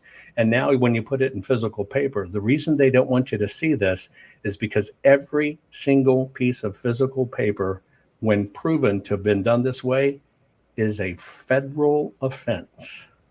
And that sends them to prison. That's why they did this con job of numbers changing on the screen. It was never real. They did that on purpose. So you saw numbers change on the machine. That's not true. And I'll show you this. Ready? And we'll use this. Ready? See this here? I'm clicking a button. Now that's on the screen, but I'm doing it. Software program that we're communicating with this does it, right? Right here. See that? But what does it take? It took a piece of software, a program, and it took me as a human clicking this button to do it. They have to stay away from that. But what they did on the little ticker tape coming across the television screens with all these people that have never audited in their lives, don't know what's going on. I saw them switch the vote. It's the machines. Well, remember I just showed you it took me to do it? For that number even to reach the screen, it means somebody had to reveal it. And television stations alone, there's 5 people between that clip to confirm it before it ever hits the screen. And also, by the way, that number on the screen is done by surveying precincts, and it's predominantly 3,000 college and high school students that call, get the information, they enter it in, they can make mistakes. All of that was a con job for everybody to say, swap the votes, it was the machines. It never was. It was 100% people, paper, and programs. Oh boy. And I know that's a lot, but I'm just, boy. Okay, I know Eve probably wants to chime in here. I will say I have been scribbling down. I have at least a dozen questions here. I got a device here that's not connected. That I don't know if you can see. I can see. There we go. Eve, are you there? Let's see, we got to unmute. Oh, my bad. Let's go here. Got it. She's well. There. I muted myself earlier because it was feed time for the dog. Sorry, Eve. Eve, all I can do is show them physical facts. Now it's time to show them the most important part of the confirmation they need is, well, how do they monitor all this in real time to make it happen? Well, and listen, and this is all scary. And like Jovan and I have been sitting on this information for years now, Jovan, right? And I'll tell you, sometimes if I didn't have a phone to pick up and to talk to him, I think I would have probably gone completely nuts. Wait. I can confirm that because sometimes, and it happens in this business, folks, this is our country. And when you realize every problem we have, little boys getting their wieners cut off, and now they're a little girl cutting their boobies off, and teaching kindergarten students who are 3-year-old about all the stuff your parents, if they'd have taught you that, you'd go whip their teacher's ass. All of the breaks we have, from the illegals to the inflation to everything that's going on, it 100% comes back to your ballot. And this work, when you see it in real time, by the way, these numbers aren't ours. All we do is look at the very information they submitted, do an audit, look at it a different way that had to be created and go, wait, none of this matches. And I'm telling you, on Eve's part, it can get very despondent when you realize how big this is. And many times we've had a talk, and I've just had to talk her down because she just wants to cry. And I'm going to tell you too, I've had a good cry myself over it. Sorry, Eve, go ahead. Oh, no, it's fine. Yeah, so let's get into a little of where this took us. And may I share that the information that came out of Kentucky, what he was talking about that 11111 was very interesting, because they handed over 25 precincts that it was about 7,500 ballots. And after they had counted them, their anomalies were very odd in that it would be a ballot counted but not present, ballot counted but not present, ballot counted but not present. And out of 25 precincts, there were 6 precincts like this. And it was always the same thing. It was always a straight party ticket. And I know it's 6 of 25. And I think that's probably why they kind of got stopped in their tracks there. But when you see what Jovan just presented, it is very much in line. I'm not saying that confirms anything, but it is certainly evidentiary that it is in line with what they also saw in Maricopa. So if I can share a little bit, because the book, there are 3 quotes, if you wouldn't mind. And these, I'm yanking these from the books, because once we get into this discussion, I think that you're all going to appreciate what the significance of this is. But one comes from economist Stephen Landsberg. He wrote an opinion piece in the Wall Street Journal. And this is a quote from Steve. He says, imagine a future presidential election in which the incumbent refuses to concede and enlist the full power of the federal government to overturn the apparent democratic outcome. Now imagine that the election in question is actually run by a federal agency or some nationwide quasi-governmental authority charged with collecting and aggregating the results from all 50 states. I don't know about you, but I might worry a bit about the pressure that could be brought to bear on that single authority. Another quote, this is from Federalist 61. This is Alexander Hamilton. Actually, this is a quote from the book, but Alexander Hamilton expresses concern that centralized voting locations would result in an undesirable consolidation of power and influence in populous centers, using Albany, New York as an example. For the benefit of all voters at the inception of the unification of the United States of America, centralized power was a threat to the individual's right to vote. And then, just as an odd, interesting thing, actually, you'll appreciate this because this came from Glenn Beck's podcast from Richard Werner. He said, decentralization is a superior principle when humans are involved because you're giving people a bit more autonomy. They are motivated and they are more motivated, and people on the ground have better information than central planning. Then you get productive business investment. Central planners want more power. What we're about to share with you from this book is how Rush Limbaugh used to always say, you can't hack an American election because there are so many precincts. You would literally have to be in tens of thousands of precincts to be able to do it. Rush was right. However, they have now networked our election system. So that centralized power we talked about in the Federalist Papers, Stephen Landsberg talks about, and Richard Werner in the banking system talks about, is now the governance of our elections. And it's shocking. It starts with the birth, we're just going to kind of walk through the book. It starts with the birth of the ISAC. And ISAC is an information, the exact, I made the page through it. It's an information sharing and analysis center. So after 9/11, you get your Patriot Act, you get the Homeland Security Act, you get Bill Clinton actually prior to this saying, our systems are vulnerable to hacking. We really need the ability to share information across platforms. And so they created the ISAC. So you get the creation of the ISAC. Shortly thereafter, you have 9/11. 9/11 happens. and then we get Homeland Security Act, Patriot Act, and they said, oh my goodness, we have got to share information everywhere. Then they get this is all discovered through, let me just kind of back up a little bit. All of this information that we're talking about, as the Kentucky information came in and what Jovan was working on was coming in, there were a few individuals that I started doing a deep dive into. And one of them spoke at the CISA Cybersecurity Summit in, I forget what year it was, 2018 maybe. Anyway, I was very curious. I wanted to see what this individual had to say, you know, with a quasi-governmental agency on their dime. And I couldn't find it. You had year one there. This was year two, second annual. It was second day. You had year two, day one, year two, day three, but no year two, day two. You had year three.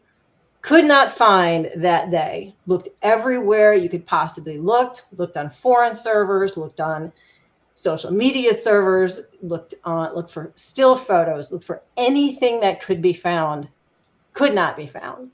So that's how I started deep diving into what the heck, what was this person doing? What was he affiliated? Where did this come from? This is where the forensic understanding of what an ISAC is. So the ISACs were born under Clinton. The Patriot Act basically birthed them into everything. And then you get the government and the DHS starting the USCERT, which is basically that's, everything cyber comes out of there. They began what was the Einstein program. Now, the Einstein program was a IDF system. That was a security system that was supposed to be installed on every federal agency computer except the NSA, the FBI. There was another, was CIA, of course. And they were installed to monitor any nefarious activity, any intrusions. IDS is intrusion detection system. It's interesting because in looking at this, after these things began to be developed and installed, suddenly out of nowhere is an endorsement of the system by the World Economic Forum. I thought it was kind of an uncanny, interesting little snippet and tidbit. Let me add one thing, Eve, just real quick for folks, just for you at home. I want you to understand when President Trump said, "They're after you, not me," he was right. But what you're seeing here that Eve is going through in the book is every single document, agreement, memo, meeting, and executive order they did to pull this off. I mean, this goes back to a WikiLeaks file is even mentioned in the book as well. I mean, this is fascinating stuff. And so what they did is they built all of this, but they needed one really big hammer to make this happen. Now, when I tell you the hammer, you'll recognize it. And the hammer was, ready? Russia, Russia, Russia. Yep. See, all of the Russia collusion stuff was to set up to basically for them inside the government to say, well, we just got to make sure this will never happen again. Remember they said that? Yeah. And what they did is that one move with law enforcement thinking they're doing their job. We got to protect it. It was Russian hackers. They're following government advice. All of this monitoring was installed and activated. That was the goal of Russia, Russia, Russia. If I recall correctly, did it conclude that that Donald Trump was a Russian asset, even though there was no evidence whatsoever that Donald Trump was a Russian asset, but yet then they could then use that report that Obama was able to squeeze out in the remaining hours of his presidency in January of 2017.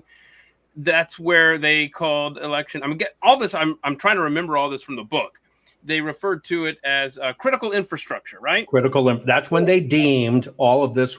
They did a subtle change. Remember, we don't have federal elections. We have state elections that have a few federal components on it, but each state runs their election.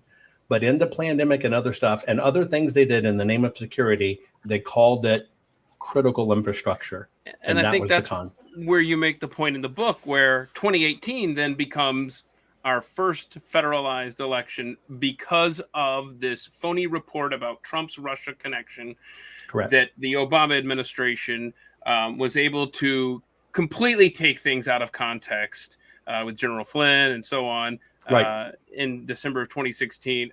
It just, I mean, you see stuff like this play out. In retrospect, you go back and you look at this and you think, are these people this? Are they evil geniuses, or did stuff just happen to fall into place perfectly for them? Maybe it's a little bit of both.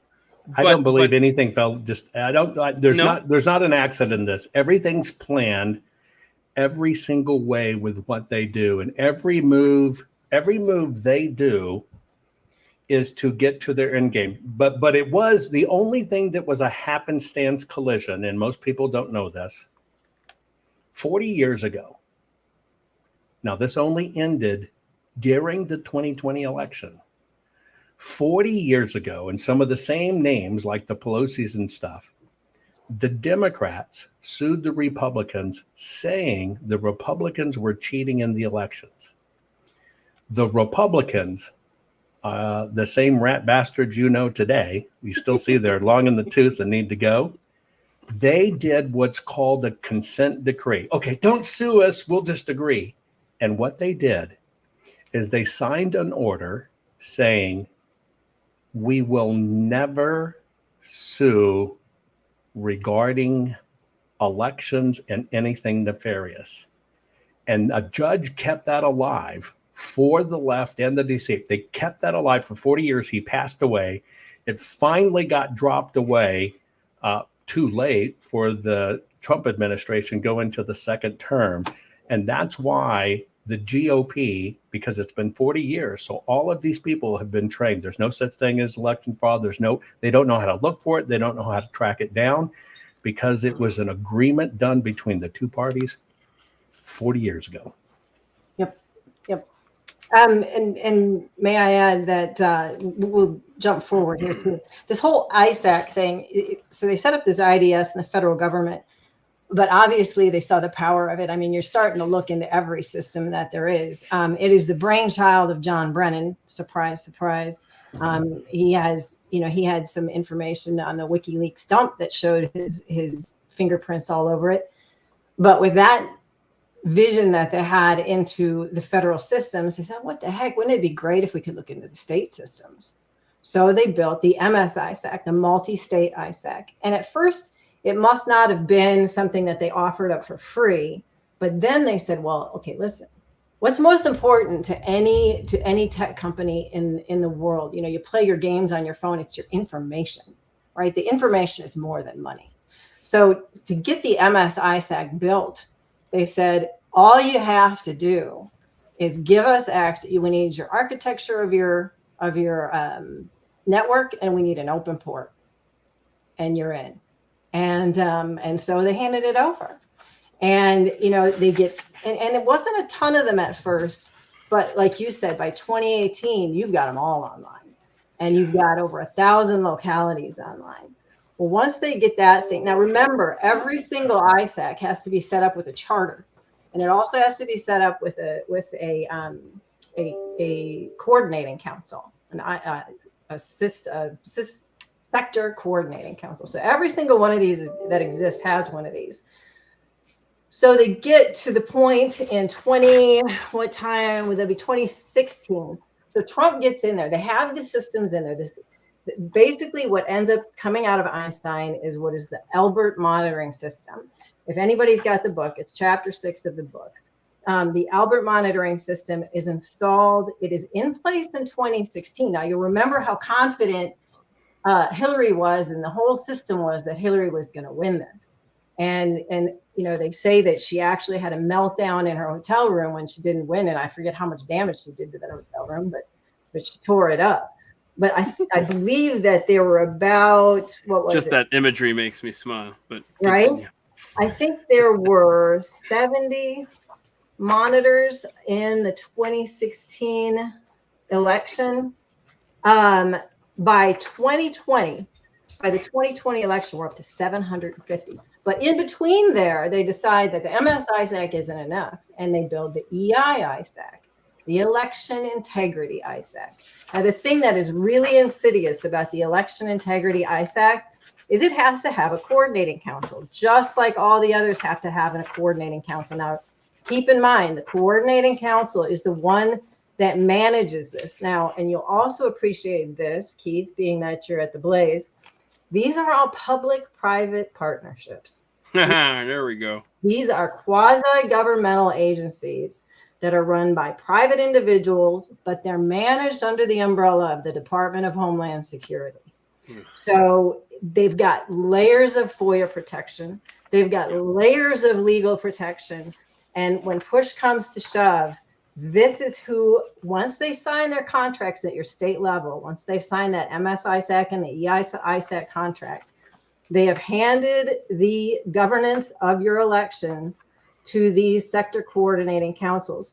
Now, remember, too, and I'm going to read you the members of this here in 1 second. I want to show, let me show one thing. It'll help people at home to understand some of the techno jargon, if I can, Eve, Sure. If that would help. A few things, folks at home. Here's what you need to know. The government had remote buildings where they had plausible deniability contractors working, many of them international, not even American citizens, all in the name of security, watching every number happen. That's the, you got to be able to watch every number happen. And so by using the stuff that they set up, getting it ready for what they were going to do, they sat back and watched everything happen. Now I'm going to relate this to you in real time. If you remember the Arizona audit, the Board of Supervisors was going to have to go to jail because they wouldn't turn over the router and the Splunk log. We got all the way to the point of them going to be arrested. Then the GOP, the attorney for the GOP in Maricopa, let them off. Now, to this day, we still don't have the routers or the Splunk logs. They brought in a special investigator from the government, said, well, I guess there aren't any, which is impossible. I want to remind you, they had 30,000 anonymous incursions into the election management software. What that means is 30,000 times they had outside sources looking in to understand where the numbers were in Maricopa and what they actually needed to make it work out the way they had. Now, if they turn over the router and the Splunk logs, we would be able to see, okay, which facility was it, et cetera. That's why it's the death knell they couldn't do it. Now, they did an interesting trick. Under all of this, we've got to protect you that they set up in Russia, they set that connection in the sheriff's office. And they took the election management software for the first time in history, and they actually said, well, we needed colo space, meaning co-location. They did it with the sheriff. Now, why did they do that? Because when they knew if it was going to be dug in and we're going to do forensics, we're looking for that exact information. And for the first time, it wasn't on the county's true election servers. It was in the sheriff's department. And the sheriff could refuse access by saying, nope, you'll see all our ongoing investigations, people and witness protection. We don't have to turn it over. Now, folks, in your life, I want to just relate this in your life. You might work very hard to protect yourself, okay, to keep your information get out. But basically, folks, we live in what's called a panopticon, which is basically a prison where you get minimal guards that can look at everything. I want to show you this just real quick. You're looking at a video, and we're going to look at apps you have on your phone. See, it's not about the one you turn off. It's about the company that agreed. So these are all the apps and a visualization of how they connect in what's called a panopticon. If we were to click on one app, and we're clicking on one app here that says has 5 million or 50 million users. So that has 50 million users. These are, just in this free music player you may use, it's got 6 back doors. that are already there. You may have turned it off on Google, and that 6 now opens another 200 back doors. All of this connects. If you just choose one of those and they go to that 200 back doors, it's now going to open another 30 back doors. All of this is interconnected to every one of us. You almost, and you see this one here connects to over 3,000 back doors. All of it's inherently built into the system where they know everything about us at any one point in time. Nobody reads the install, nobody does whatever, and this is how our government is managing us. And it's a model of a prison you can look up called a panopticon, and we're in it. Yes. Thanks for the reassurance, Jovan. Well, may I interject when this was going on, again, the discovery of the Albert monitoring system happened while they were out in Maricopa. And I found the information regarding the FOIA protections, the legal protections, the liability protections. They are multi-layered. But again, these are coordinating councils that run this. As you're talking about Splunk, the IT ISAC, you have the IT ISAC, the MS ISAC, the EI ISAC. The IT ISAC Sector Coordinating Council includes Splunk. This is the list. It's Amazon Web Services, CIS, CrowdStrike, Vostrom, there's your Rodney Jaffe, Newstar, there's Rodney Jaffe again, the guy that we'll get to him later, but your Cyber Threat Alliance, Dell, your IT ISAC is a member of this, McAfee, Microsoft, SafeNet Government Solutions, Splunk, and Unisys. They have the governance of any of the IT systems in the ISAC programs. So then back to the EISCC. These are your Election Integrity Coordinating Council. Their members that told you needed 10 more days of counting, and the members that say, don't get worked up. This is gonna be a difficult election because all these mail-in ballots. These are your EISCC members. The Associated Press, BPRO, Clear Ballot Group, Crosscheck, Democracy Live, Democracy Works, DemTech Voting Solutions, Dominion Voting Systems, ElecTech Election Services, Election Systems and Software, you'll recognize that as ES&S, Election Registration Information Center, you'll recognize that as ERIC, Everyone Counts, Hart InterCivic, Microvote Central Corp, PCC Technology Inc., ProVNV, Runback Election Services, there's your printer, Cital, there's your vote aggregator, SLI Compliance, Smartmatic, there's the machines and software, 10X Software Solutions, Unisys Voting Solutions, Votech, Votum, and VR Systems. They have the legal authority to manage all of the election. Period. That's it. And I mean, that's one of the things that probably gets me fired up more than anything. But John Brennan this is his brainchild. He went to to the analysis. What was the thing called? The Analysis Corp. Once he left the White House, he was at the Analysis Corp and INSA. And while he was there, so this is the thing that was really of a curiosity to me. It's like, okay, you've got all of this vision into the system. Is it locked down? Do we trust these guys? Or is this somewhere where you've got eyes in? Well, while John Brennan is at the Analysis Corp, he's caught red-handed spying on Obama, Hillary Clinton, and the McCain campaigns. So he's already using all of this information, and he's in the middle of campaigns.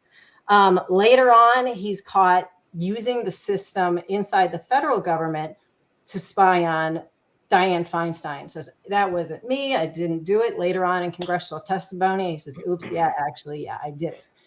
Then we get the Fusion Center.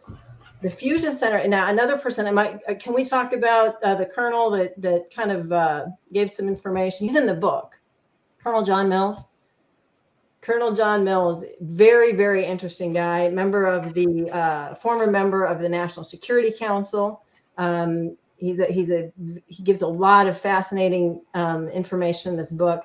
The fusion centers are where the information, so when you've got your ballots being tabulated and the data being sent to the federal government, basically, to watch, it doesn't need to be there, but for some reason it's sent there, right? It doesn't need to leave your county. And once it goes to your county, it doesn't really need to leave the Secretary of State, but it goes to New York and it goes through all these different agencies, all these different fusion centers. And you've got the fusion center set up with, how do I want to talk about the fusion centers, Jovan? They're the nodes. They're the nodes of the information. Think of the old days of a switchboard operator where they're really connecting people in between. Well, think of a virtual connection center that sees everything coming into the matrix.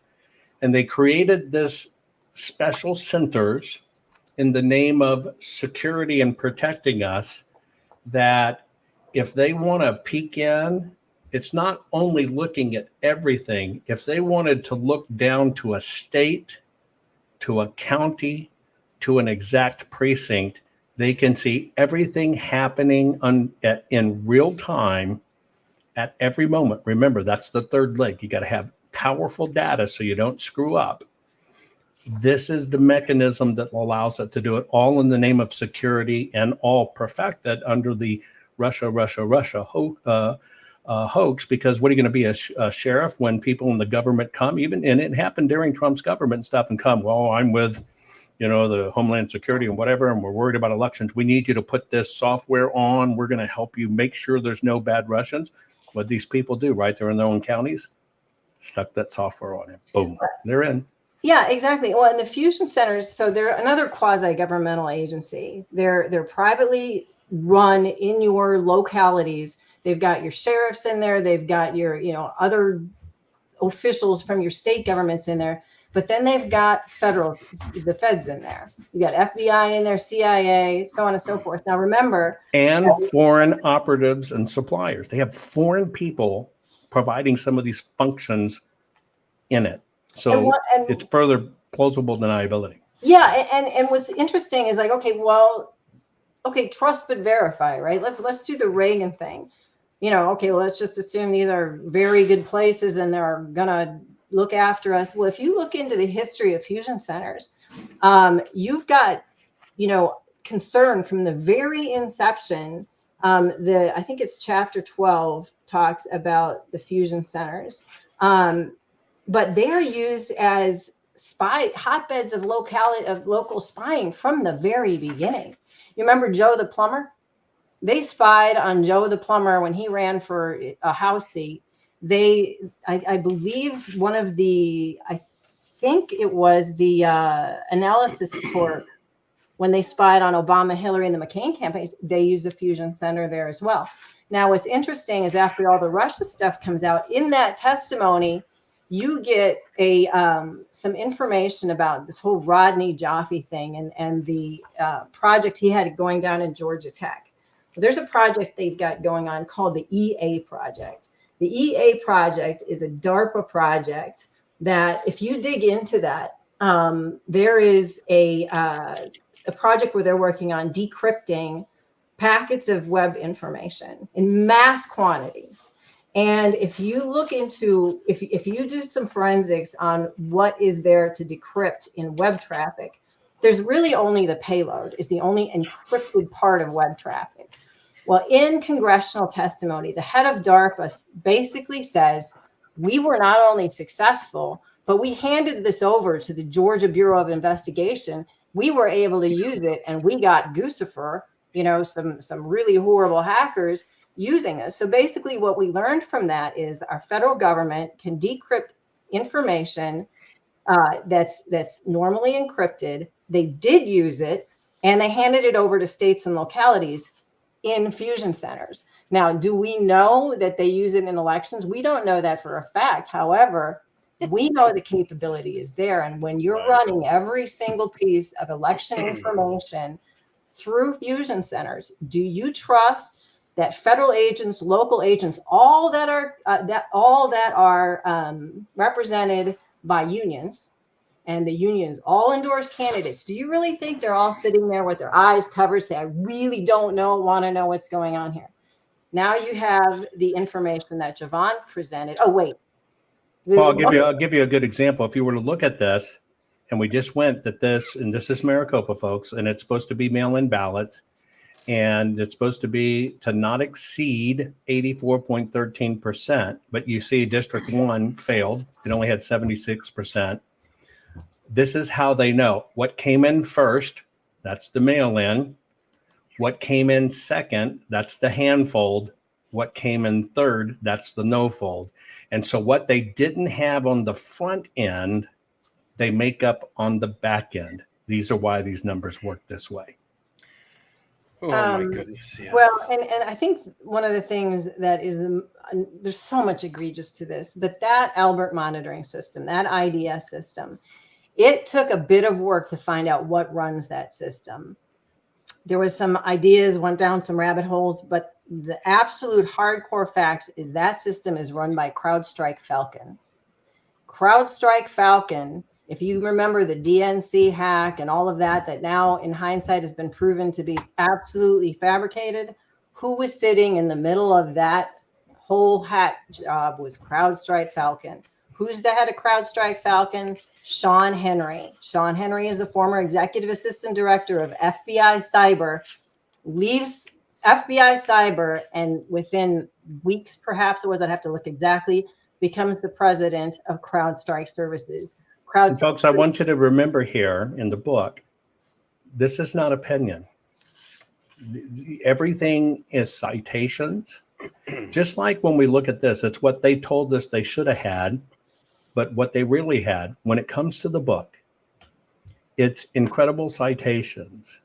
Eve is an incredible deep researcher. So you can look it up yourself. This is not opinion. We're not speaking out of turn. We're not even making accusations or anything. You read the documents, the very documents, executive orders, agreements, memos, emails, meetings, transcriptions of meetings that our own government and this public-private partnership did. And you're reading it chronologically up to the date they pulled the trigger, bigger than they ever had before. And that's why it's countdown to chaos. You can audit it. You can do it yourself. But I can tell you right now, even in our work for Maricopa, we went back 16 years, not just Maricopa 2020. We went back and looked at data from 16 years. And we found out they'd been perfecting this and doing it for a long time. One of the first people to benefit from it was Barack Obama. It is what put him in office the second time, and how they learned the actual Sharpie trick was from previous elections. The first election was Barack Obama. They were testing it, and then they were able to perfect it with paper and forcing people to use it. Like I told you, in all the election centers in Maricopa, you couldn't use a pen. They told you couldn't use a pen, and they only supplied Sharpies. This is a very sophisticated operation that's gone on for a long time. That I guess what they felt that in 2016 they didn't need to make fully operational, and somehow. Well, no, I Trump had snuck this. in? I know it's interesting that you say that. That was the same exact question President Trump asked me. I got a call to go sit down with President Trump and talk about all our findings and everything else. And I did this just a few months back. And I kind of show him all the things you've seen here in much detail. And then he looked at me and said, well, Jovan, how did I get elected in 2016 then?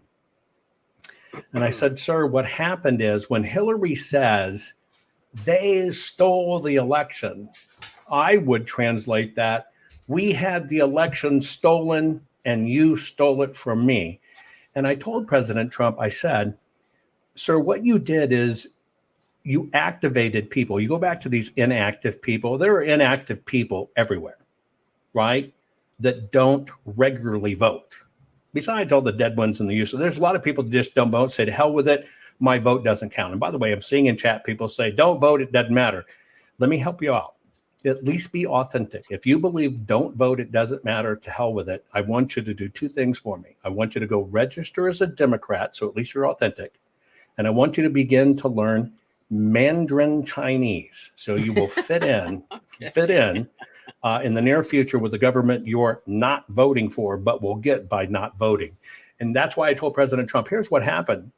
People saw you were real. And folks, I can tell you, President Trump, what you see on screen, down to earth, simple guy is what he is. He never asked, well, tell me, how do I get elected, or how, which other politicians do. He never even asked that. He says, how are we going to protect the people? What can we do now? What can we do when I'm in? And then he said, well, how in the hell did I win 2016? And I said, sir, you got people motivated. Yeah. You were the linchpin that got them off their butt as couch potatoes and say, I'm in. Finally, I got somebody I can vote for. And what happened is so many people did that, it overwhelmed their, remember I told you at the very beginning, they need a tight race. They need to make it look like it was a hard fought race, because you got to bite it. You got to be able to do it. If it's total BS and too much, you're not going to believe it. So they had that hard fought race for Hillary, but they missed their numbers. So what did they do? So in other words, there was then high level fraud, much the way there likely was in 2020 in places like Arizona, Wisconsin. Correct. Michigan, 100%. Georgia, I can show you Nevada, those numbers. Pennsylvania. It's just that they were overwhelmed with legitimate votes for Trump, is what you're saying. Right. People walked in and legitimate Trumps did it, or votes did it, and it kind of overwhelmed the system. And so to get to where they could really pull this off, remember, it's the first time in the world that they had mail-in ballots and still away, and you can't watch the elections because you're too close. And they needed the pandemic to do it. And all the things they rigged from the pandemic. Think about this, Maricopa, 748 precincts, but they've magically chosen 200 places you can go in that will be free from COVID, and you can walk in there because they can't restrict you. Well, COVID's gone, but now you permanently get to go to those 200 places versus 748. That's how they do the wash. And so the way we're going to overcome this for 2024 is you got to have voting parties. You got to get people in, you got to go out. There's nothing left we can do except get people to vote. And just like in chat, people saying, I'm not going to vote, then you're throwing our country under the bus. You better vote more than ever. We've been told not to talk politics and religion. It was a con game. And it always has been a con game. But let me tell you one thing about stealing elections. If you can take an election that people know somebody else won, and then you can penalize people for talking about it. You can make them shut up. You can make them afraid they're going to lose their job. And you can do the coup de grace. What is it? Oh, I ain't going to vote anymore. Shit, my ballot doesn't mean stuff. Let me tell you what. If you can rig one election, and you can take a weak mind that's not strong to believe that, you don't have to rig another one, because those people already took themselves out. That's why we can't let this happen. So I've got a ton of questions here. Eve, did you have something there? Just a couple things on these topics real quick. I've got some numbers here. The 2016 Trump v. Clinton election, there were only 14 Albert monitors. I thought there were 70 or 14. 2017, they had 25. By 2018, there were 135 Albert monitors in place. 2018 had the highest turnout in almost 100 years. So now keep that in mind, because like Jovan just said, Trump had the numbers turn out, right, in 2016. So they had to beat the turnout. 2018, with 135 Albert monitors, they get the highest turnout in 100 years. In 2020, we have 751 Albert monitors out in use. They break the record again, another record turnout, 81 million votes for the dementia patient. And then in 2022, that was supposed to be a red wave that never was, there were 900 Albert monitors deployed and in use. And we need to talk about this at some point. We'll take your questions, but absolutely. By the way, folks, you're listening to Eve DeBita, who is the deep forensic researcher that dug this stuff up, and we worked together to bring this book. But for her protection, you're just not seeing her face. Yes, thank you very much. Glenn Beck, okay, in the Kerry Lake SCOTUS case, Glenn Beck did a special. And one thing, and I notified you of this right away, Keith, I was like, you all have everything in front of you. there was a man, what Glenn Cyberguy called a man-in-the-middle tool that was left inside the election management system. He said, I don't understand why you basically have the keys to the system sitting outside the door. And when you understand that you've got the system wide open. Now, keep in mind, for all those people say the machines flip the votes and the machines flip the votes, and somebody had divulged that there's this FirstNet system, which that's true. There is the system called FirstNet, but keep in mind that this FirstNet system that they send all this information back and forth on is basically a closed. It's a closed. What's the kind of connection? It's a closed loop connection that does it. You see stuff, but it's not actually what affects what's going on here, but it does exist. Correct. So you've got to understand who's in that. Well, we know who's in it. There's a man in the middle tool there. Who is that man in the middle tool for? I present to you, and Jovan did earlier, the Splunk logs in Maricopa show you exactly who this is. We basically know, and we can infer who it is. We can't say everything that Jovan and I like to say likes to be absolute fact, but putting the evidence together in what the system is, what the access is, who's in the system, I think we know who the keys are for. Yes, it's the Splunk logs and the routers that give us the map to the man in the middle to prove this. And now you understand why they fought it. Now you understand why they tried to assassinate me and others. And this is horrific, but we can overcome it at this moment in time because our eyes are open. You got to speak fact. Space Force is not coming to save your ass. All right. Q is just the number in the alphabet. There are no super hyper digital ballots that we got it all. Just wait. And he's going to be back in and wait. And, oh, I know it's 4 years later, but it's just another test. Knock it off. It is what it is. And we are at war. And we have to fight this with truth and conviction. And we've got to get our friends and families to vote and get out and do this together. Have your eyes open and understand how this works. This is what I basically teach on my Rumble every day. And if I may, too, before we get into the questions, all of this was put into play with executive orders. And when you understand, and they were from Clinton era through Obama era, the very interesting thing is the last executive order was signed by Donald Trump. Now, all the people in that kind of Q realm thought, oh my goodness, like Jovan said, that they're going to come and they're going to save us and look what they can do. It's like, no, that executive order was the one that put the feds into the system to watch everything they wanted at any time. Because he's doing, as a president, just like anything else, he's listening to his advisors as his people. He has to trust his advisors. They're rhinos. They're all part of the system, and they walk them down a path. Mr. President, this is the right thing to do, and boom. Yeah, and his back was against a wall because, they had said that he was a Russian asset. You'd better sign this, and so, of course, he's going to sign it.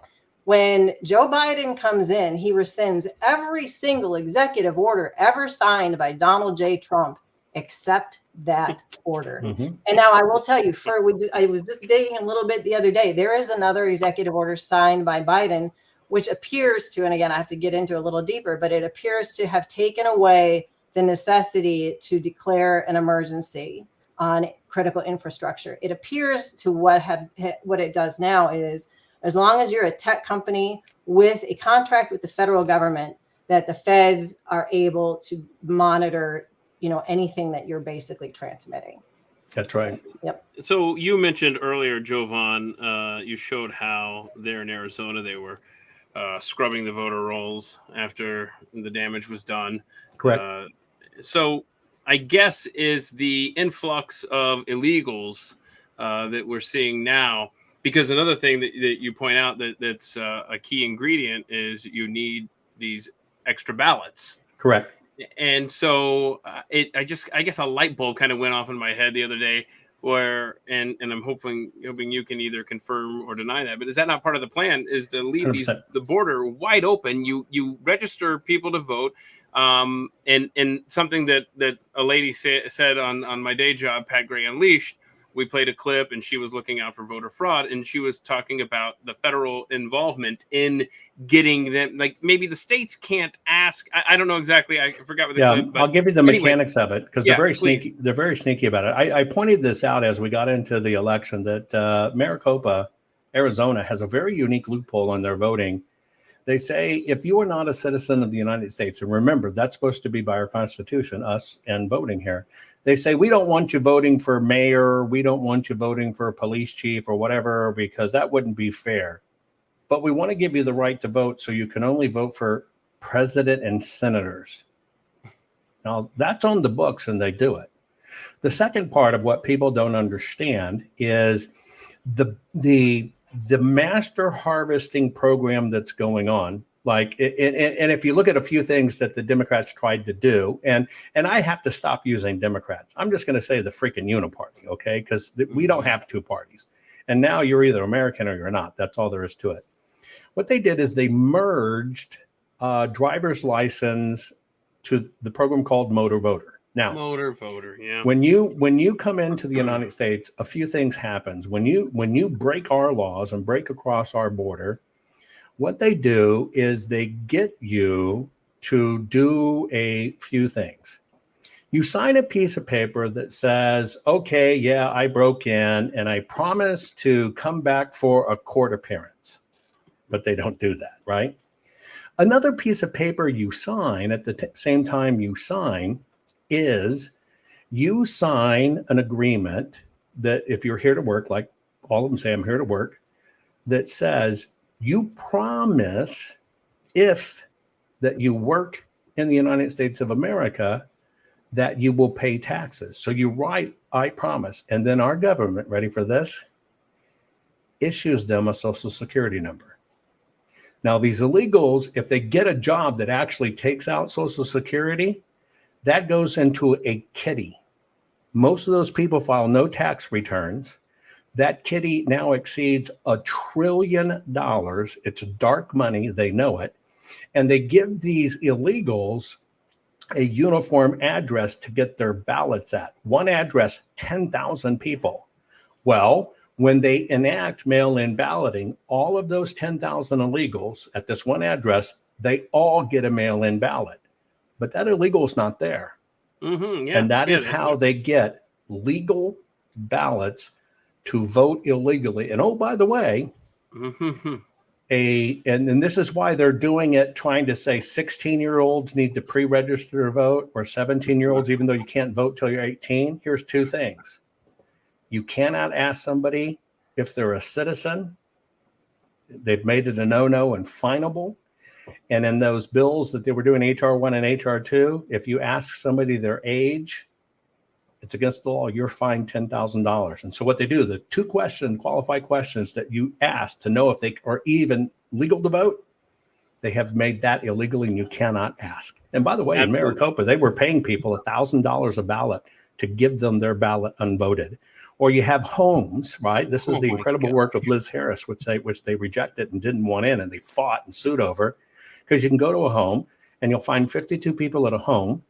And out of those 52 people, the man and wife have lived there 35 years. They don't know who the hell these other people are. They've been trying for 10 years to get them off, but they don't take them off. But the mailman still drops them off. And most of them, for some reason, get picked up. The second thing is, forwarding a ballot is illegal, meaning it goes to an address. The mail person can't forward it.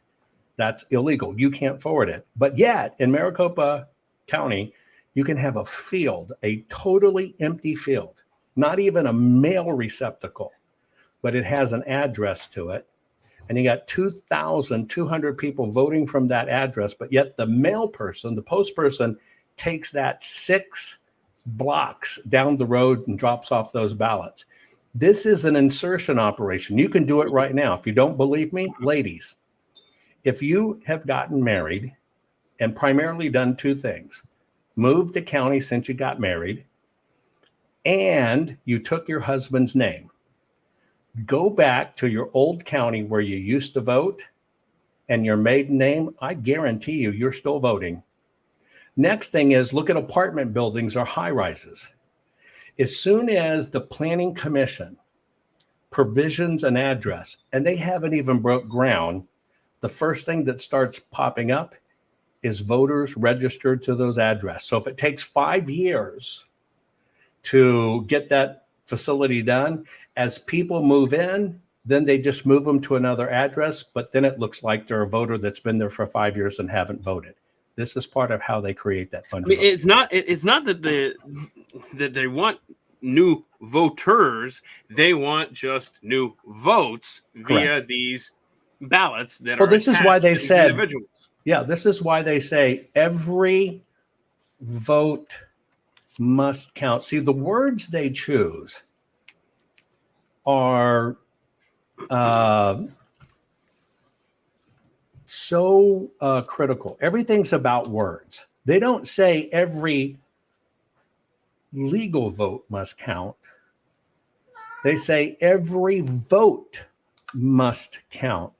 And a lot of these recounts, the way the racket works, when they say we're going to do a recount, they do one of two things. They look at the little gas station tickers from the machines, and if the machine said 1,000 people voted there, they just add up those little ticker tapes. Oh yeah, the numbers are the same. They say it's a recount. Well, that's not a recount. The second part they do is they take the ballots, right? And all they do is run them through a counter. And they'll tell you, we recounted every ballot, the number's the same. What they're not saying is we recounted every piece of paper ballots are printed on, and every piece of paper is accounted for. Keith, have you heard the Bernie Sanders thing a year before the election in 2020? May I show you something? Folks, Sure, I want you to pay attention to words. Now, Bernie Sanders, right? Remember, we got an Obama hot swap with Hillary long ago on the convention floor. And then, of course, Hillary took it away from Bernie. But one thing I know about Bernie Sanders is I never saw him on an infomercial for the Psychic Friends Network, ever. He's not supposedly a future seer.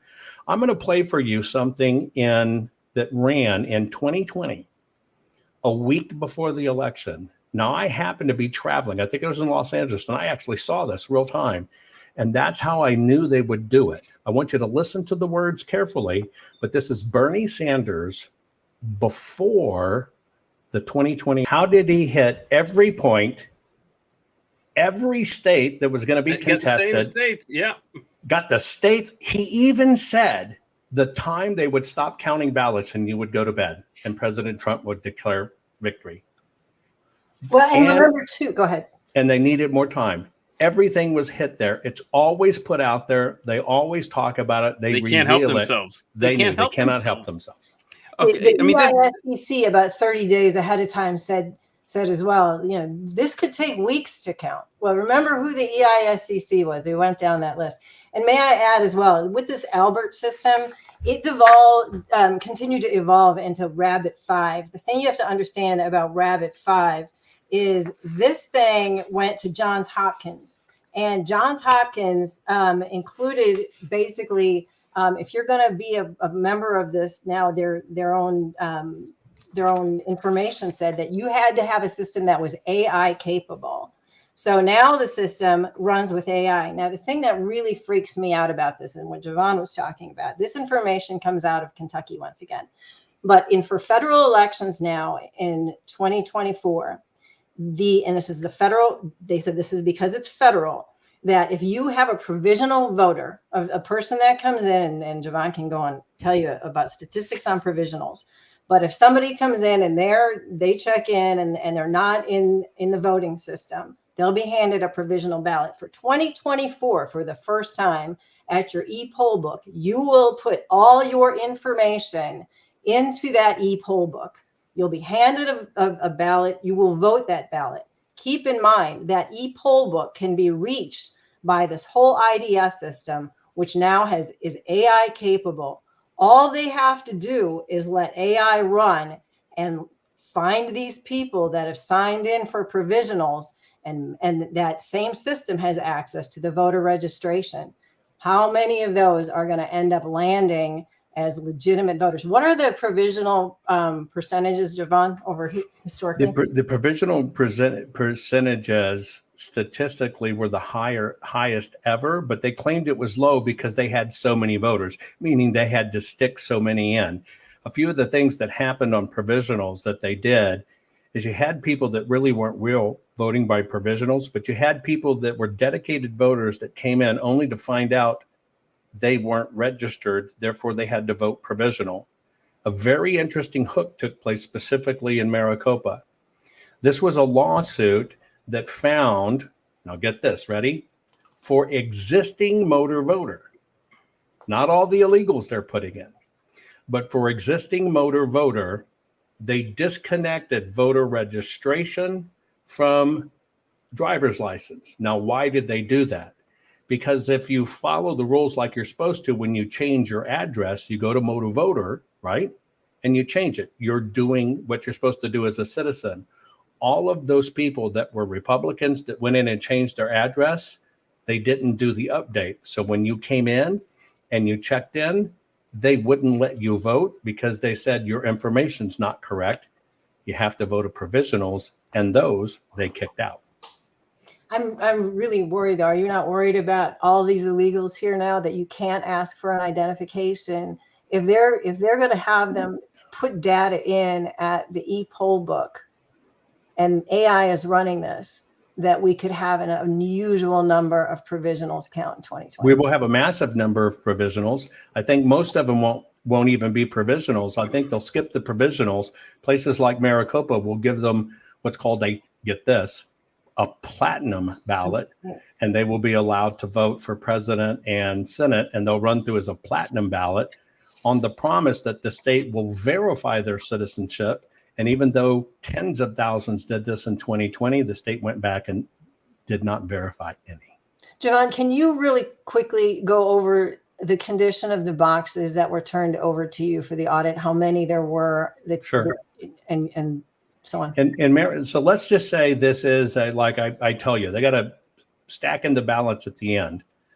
Well, they never, what they want to keep you away from is from the physical paper, because that's where the crime occurs. And so basically what they did, all of these boxes of ballots, if you were to look at a box of ballots, inside that box will be approximately 8 batches of ballots. So 8 reams of paper, right? It's about 200 pieces of paper.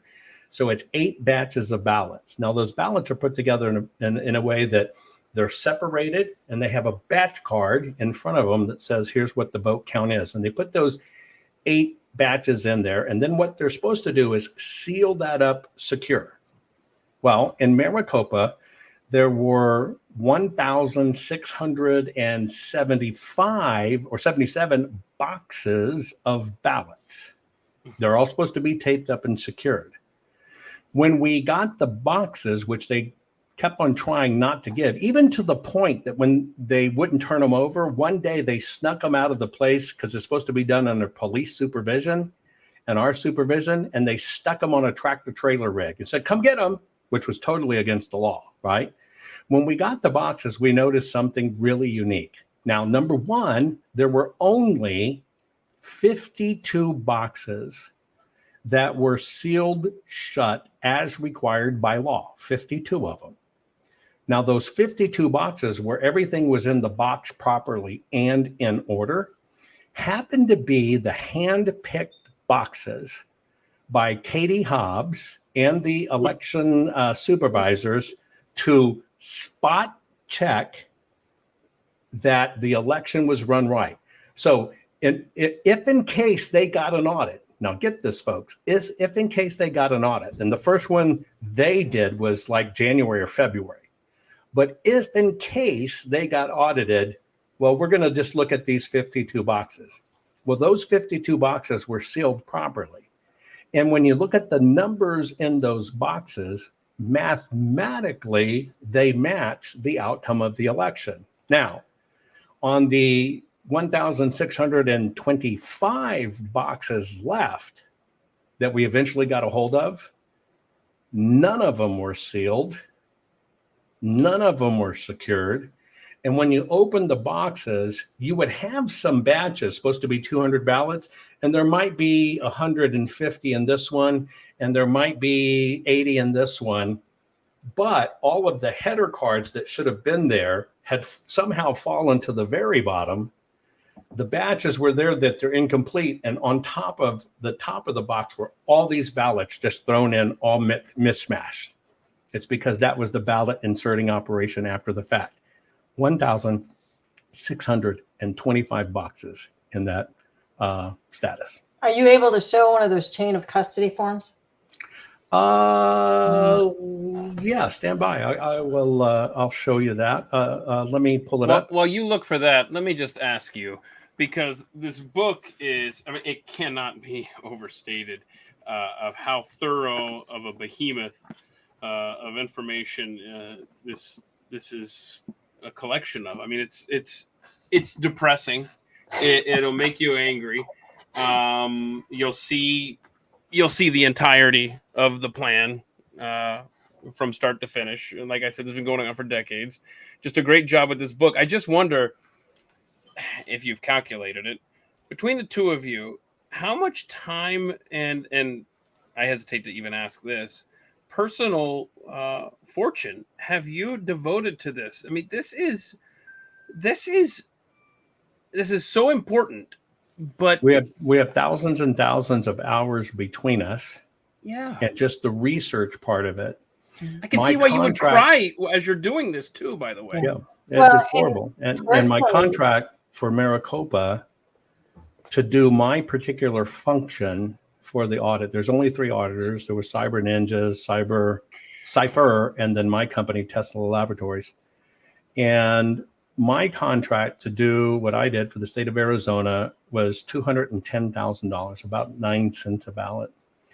But in the process of understanding what we were looking at and needing to develop new technologies, we have spent in excess of $2.2 million additional dollars of our own money. And because we have to keep this pristine, it's why I do my locals, jovanpulitzer.locals.com, and encourage people to follow me there. Because if you're a supporter, what you are is you're a keeper of this. It cost us in the petabytes of information, because this is 3 petabytes of information. It's like 1,276 times the size of the Library of Congress, if I remember the number correctly. It cost us, just to maintain this in a chain of custody since all this time, and it's been almost 4 years, it cost us 10 grand a month just to maintain this, so we can finally get to the point where, either Donald Trump has to use it to prove that he knew, or it has to be used in the court cases, or it has to be used in the Supreme Court. And in fact, it's history. So it is bleeding us dry. It's what the system does. Imagine. And we played the intro to you at the beginning. And by the way, I just want to make sure, is this accurate? This banner here? Yes, that's my locals, JovanPulitzer.locals.com. And when you can follow me there like any social media, but when you support me there, everything that we do this goes to protecting this evidence. And we are the keepers of it. And that's why we continually stay in audit mode. We're the only people in the world that has this. We're the only people that even has any ballots left from the 2020 election. It's 2 million ballots, but it encompasses over 40 million forensic photos. We need to talk to Glenn Beck about storing this in his American archive. Right. Okay, so you're an incredibly unique individual in that you have been incredibly successful. I have no idea what your net worth is. I don't even want you to tell me. What I'm getting at is there are millions of us Americans out here who have seen the fraud, are enraged by the fraud, even fewer that have done something about it. Even fewer that have delved into the actual evidence, and then even fewer still that have the funds, the personal funds, to go and do something about this. So I guess my question off of that is, you're in such a unique position, and God bless you for doing all of this. Thank you. Insanely just depressing and difficult and important work, Jovan, and Eve, to you as well. Absolutely. Both of you. Here's you have to be, I think you alluded to it earlier in the conversation. I wasn't necessarily going to bring this up, but I think you alluded to this. You've got to have a level of concern, because for your own safety and your own life, because this is the kind of thing that, as I laid out, how many people are enraged, how many people actually doing something, how many people have the funds to go and actually make a mark and make a splash and trying to convince people that this happened and continues to happen. You obviously are a target because they figured, hey, whoever's enraged about this, we're going to either write them off as kooks. We're either going to silence them into submission. They won't be able to pay their mortgage. They won't be able to put food on the table by going after them, doxing them, doing whatever it takes. And so, but there's you, and I fear and feel that you have obviously made yourself a target. You're a patriot, and I have to ask. It's very dangerous. I've gone through things like having 6 people jump me to beat the hell out of me. We knew we were in trouble when we first went to Georgia, when they were shooting through windows. I had a biological attack that they did at one of the events that affected 12 people. 2 people died. I barely came out of it. I did not think I would survive that. I've had to move my family 3 different times. The actual cost to me is, I was never political before this. I didn't care about it at all. None, 0. But I can tell you right now, if you and I decided to go hang out at a meth house somewhere, Breaking Bad dudes, we'd be in better company than we would be at the people who do these elections, and will suffer our nation. We'll find more ethics in it, right? I bet. But it has cost me dearly. My current technologies and patents, most people in patent work do 2 or 3 patents maybe in a lifetime. I do on an average 100 a year. I have patents in all 190 countries around the globe. I've always been the golden boy that Google bought my patents or Microsoft bought my patents or whatever. I've been so blackballed that it's nuts. But even one of my new breakthrough technologies, where I was going to, it would be on every single mobile phone out there. My particular part of the transaction would have been about $71 million. Vaporized the moment they saw me on television in Georgia, and it just went away. And that's how it's gone. So it's cost me probably 80, 90 million in doing this for the last 4 years in true cost, hard asset, 2.2. But I'll show you some of the things, because it's the system. It's a whole system. It's left and right. Let me show you one thing here that I think will bespeak this. And this is how you do the physical evidence. So I'm going to go to my, I tell people, it is very statistically a good chance I will end up suicided or a bullet in my head. And if that means that that's what I did for my country to find this out and to get it out and to get people to talk about it, and I talk about this with my family often, that's the price we paid, and I wouldn't doubt it. Now maybe I've kind of reached the critical mass that it would be hard to do it. They're not going to monitor me, but could they try many, many other things to take me down? Yes, they could. Now, I'll show you something very interesting. We're very thorough at what we do. We look at everything that had never been looked at before. Now, the document on your screen that you are looking at, this is a chain of custody document, okay? And so we're just gonna kind of look at this. It basically says, okay, they picked up documents, Paradise Valley, town of, right? And were ballots picked up? Yes. Were there any spoiled? No, right? And it has the security seals and everything else and blah, blah, blah, the time and everything else. And then you have the signatures of, okay, who was at the location, who was the transport staff member, and there has to be 2 of them. Now, if you go down, and this is the receipt, this is the actual place where they count the ballots. And so you see, and nobody has ever audited this before until we did it. And so you're looking at the transfer agent received it. Here's the person, here's the date, here's this both security seals, and you got this little thing right here called counts of ballots in the bin, and there were 708. Let me show you something very interesting, and this is what you do when it comes to forensics, and I'll show it to you this way. In forensics and in a true investigation, you don't know what you're dealing with. You just look at everything. And so just like I showed you all the numbers of people, right, working the ballots when they're coming in from October 20th, the whole time we're looking at every single document signed by the county employees. Who signed it? Who did it? So I'm looking at 30 days of work, let's say.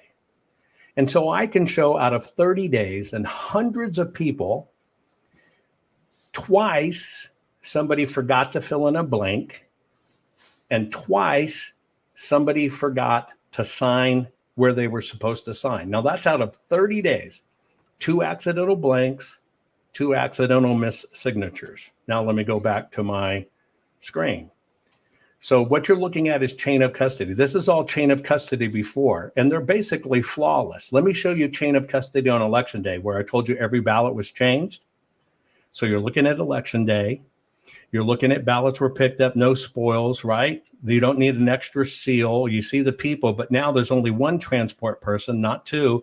And when it comes to being received, Wow. not a single one received, not a single number of ballots. Now, why does this matter? Because it happened on every single batch of election day ballots from over 200 places. Somebody told them, don't sign anything. So 6 people that would normally sign all of a sudden unanimously forget to sign, and accidentally there's no numbers of how many ballots came on that day. And then we find out they changed every one. This is what forensics did. And for all of these, we had to write new programs. That's why it cost us so much. But I'll tell you something even more nefarious. Going back and looking at the envelopes, which was done in 2020, looking for signatures. Well, when 2022 came around and they're doing the same thing for Kerry Lake, and they're checking the registration card against the signature on the 2020 envelopes just to kind of see if they matched, and they started seeing no matches. Well, I notify them, wait a minute, because see, we ingested every signature. So not only did we teach it to read forms, we taught it to recognize every signature that was signed. And I told the GOP and I told the people in Arizona, oh, you know what? That signature that is on that ballot, that's an election worker. And here's how they do it. And I could, because they're on these previous chain of custodies. I said, I need to see all these other ballots because I don't have access to them, all the signatures. And the GOP issued a mandate, do not turn it over to Jovan and his team. And we can prove that election workers that have been contracted were actually signing the mail-in ballots. That's how nasty this is. Boy, I'm so pissed off right now. So, okay. All right, where to go next here? Let me just ask you this. Obviously, we need to be poll watchers. Obviously, we need to vote. You need to be, well, let me correct that a little bit. Okay. You need to be an educated poll watcher. Mm-hmm. The GOP doesn't teach you what to look for. They teach you the 1960 rules of somebody in a Black Panther outfit threatening people. They don't teach you to watch for the hot swap. They don't teach you to watch that a fob gets stuck in a machine. They don't teach you to watch the cards, which can run a resident program on these machines and you not even know it. They don't teach you to recognize when somebody comes in person to vote, which happened for the rejections, happened 33% of the time, was somebody who physically showed up, showed their ID, came in to vote, but they were told, sorry, you already voted. And they're saying, hell no, I didn't vote. That's why I'm here. Every one of those, they gave them a provisional, but they still didn't accept their vote. That was 33% of the instances across the board. But what that actually was, what has to be handled is don't vote your mail-in ballot, walk in with it. Don't tell them you have it. Tell them you're there to vote on election day. Keep that ballot hidden. And if they tell you you haven't voted or that you've already voted, you go, will you double check that? Get the supervisor to double check it. They'll double check it. When you get told the second time, I'm sorry, you've already voted, step away, call your local sheriff, and immediately file a stolen identity report and say, I'm standing here, I caught them, they stole my identity. Sheriff will show up. Now they're going to get the same story. It's Miss Jones, and Miss Jones already voted. Here it is. And at that time, you pull out your mail-in ballot, which you have not opened, and you go, here's my mail-in ballot. I am here today. They said I voted. Somebody stole my identity. We've had to learn new ways to vote, but it's been costly. This is the whole reason we do locals. Here's what they try to do. They try to starve us all out. I didn't know this. I thought, I'll give you an interesting one. We heard Attorney Barr said we investigators look at it, but believe there was not enough fraud to change the outcome of the election. Here's what that means. If you and I found our candidate lost by 100,000 votes and we knew it was crap, and we found 90,000 illegals voting, 90,000. You think we run down to the county returner or the AG and say, look at all these illegal votes. Well, that's 90,000 and the vote was 100,000. You haven't found enough to materially change the outcome of the election. And if you cannot find it on your own without their help, because they are not by law required to help you, you have to find it on your own. They get to kick you to the curb. And this is what's been costing. It has cost us out the wazoo. It's been a constant attack. The only thing that supports this is locals, and I'm glad that people do it and watch locals. We try to give a lot of special reports and education. We teach people to do this. We train people to become true poll certified people. That's at fireax.academy, where we teach them to look for the things we've learned. But even just the simple rig of they're forcing people to vote with Sharpies and saying you can't vote with a pen. That's actually against the law. You cannot tell a person what instrument they get to vote for. And we don't have protocols. Like a poll watcher has no protocol that if you come in and they say you've already voted, to get a certified statement from the person to say, no, I didn't, swear to it by legal jurat, which makes it usable in court. But also that person is a poll watcher. They only kind of give them a provisional that looks innocent, but the county doesn't go back and check those. They just throw them away. Your vote never counted. And that's the stuff the GOP does not teach people that we do. And may I go ahead? Yeah, I'm just gonna real quick, and I'm sure it's a simple answer, but why and by the way, did I do this right as well? Fireax.academy. Yeah, the other one's fireax.academy. Thank you very much. That's where we teach people all of the things that the GOP or poll watching doesn't teach you: how to look for it, how to catch it, how to audit for it, etc. Yeah, that's okay. Fireax.academy. You answered with that. You answered my next question. Where do you go to educate yourself for poll watching? And Eve, we'll get right to you. I just want to tuck this in here. If the Republican Party and Republican candidates are so often the ones that are on the losing end of voter fraud, of election fraud, right? I should say. If that's the case, why are they not more on board? Why are they more of just a wink and a nod, uniparty, rah, rah, rah? It would seem that they would object, no? Well, let's look at it this way. Number one, I don't believe we have two Martys anymore, and we haven't had for a long time. That's why we've gone from billion-dollar allotments and budgets to trillion-dollar allotments and budget. That wouldn't happen if you had politicians that cared about our country and nation. We did discover that in Georgia, they have a quote-unquote finishing school to take liberals and Democrats and teach them to speak Republican and run Republican. That's part of the rig that's going on. It's not just, it's a McCainite school, but the GOP is not going to do anything. The GOP is they have no vested interest in it. Many of them have benefited by it. They're afraid to be called a conspiracy theorist. That's why all this stuff comes out, is to make everybody stand down. I don't know how much the new GOP will go to it right now. I know that after Donald Trump gets in, he may do stuff, but right now, even in the GOP, and I love Laura and have met her and know her, she's there because she can raise money, not because she knows how election are run or can shut down. But then you also got you've got people that raise $20 million for election integrity, $20 million that say their election integrity out of DC, and we're going to do this.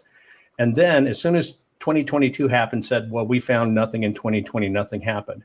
It is a weird money raising thing. And I'm terrified that the people that donate the most are the ones that get to do it. And by the way, bank your ballot, this new stuff that's coming on.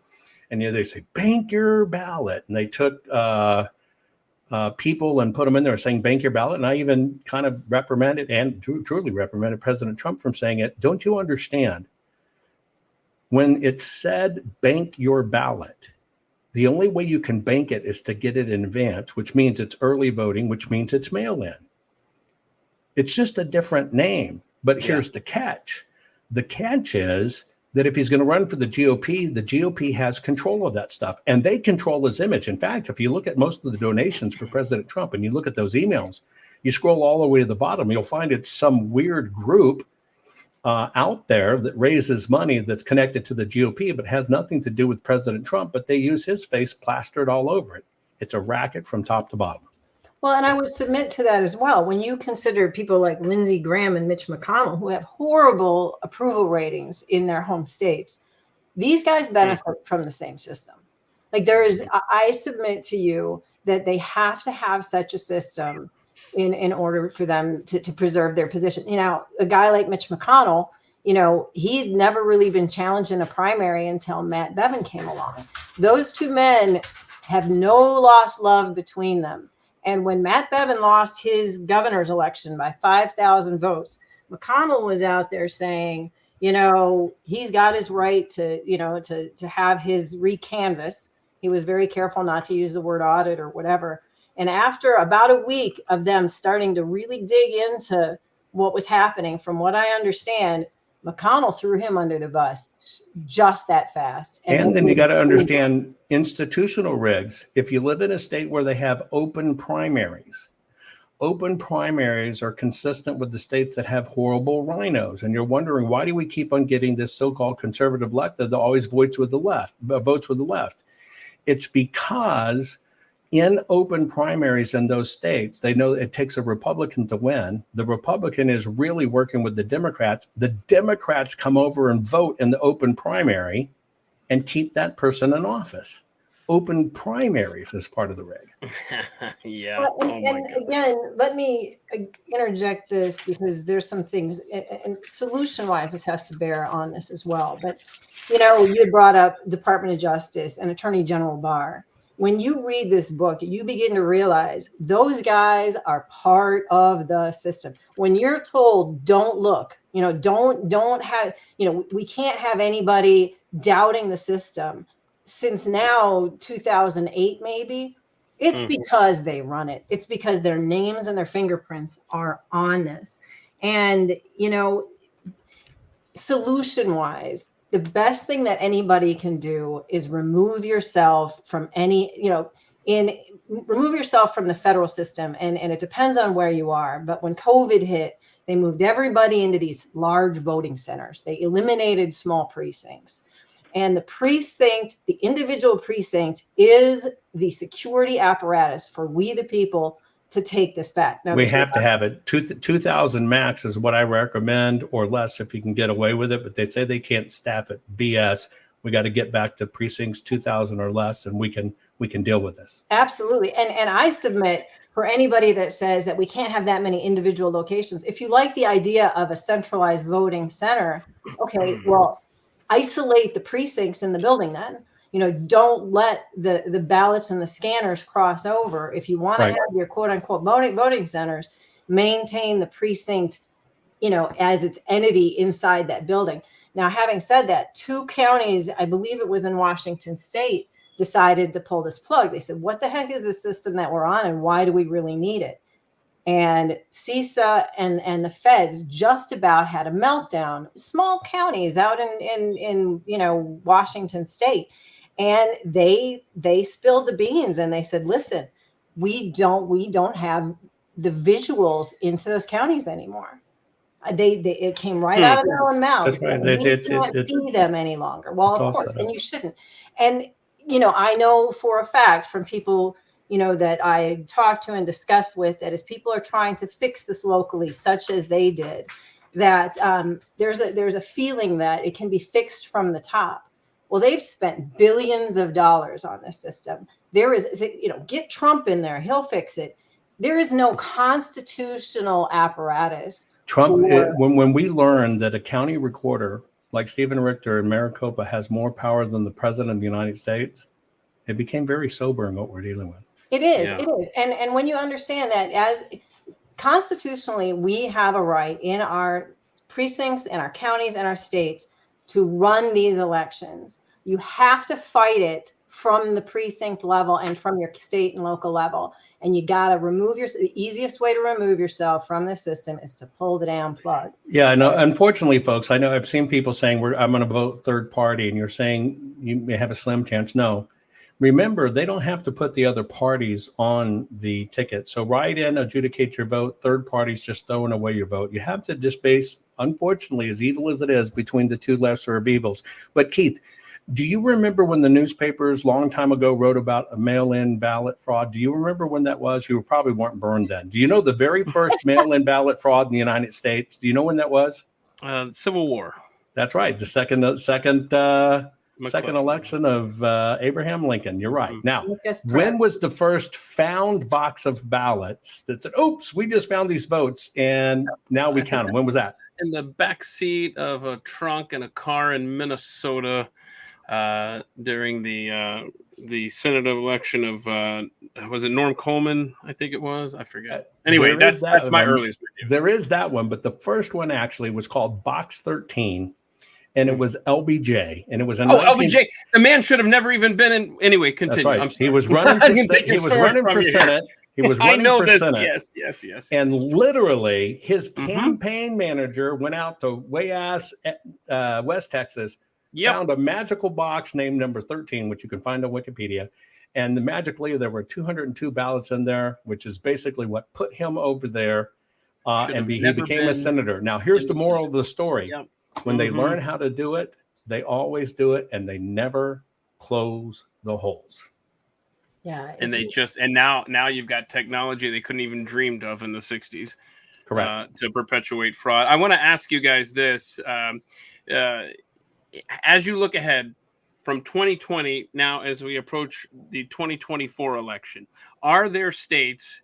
Okay, let me back up. I don't want to make this 2020 to 2024.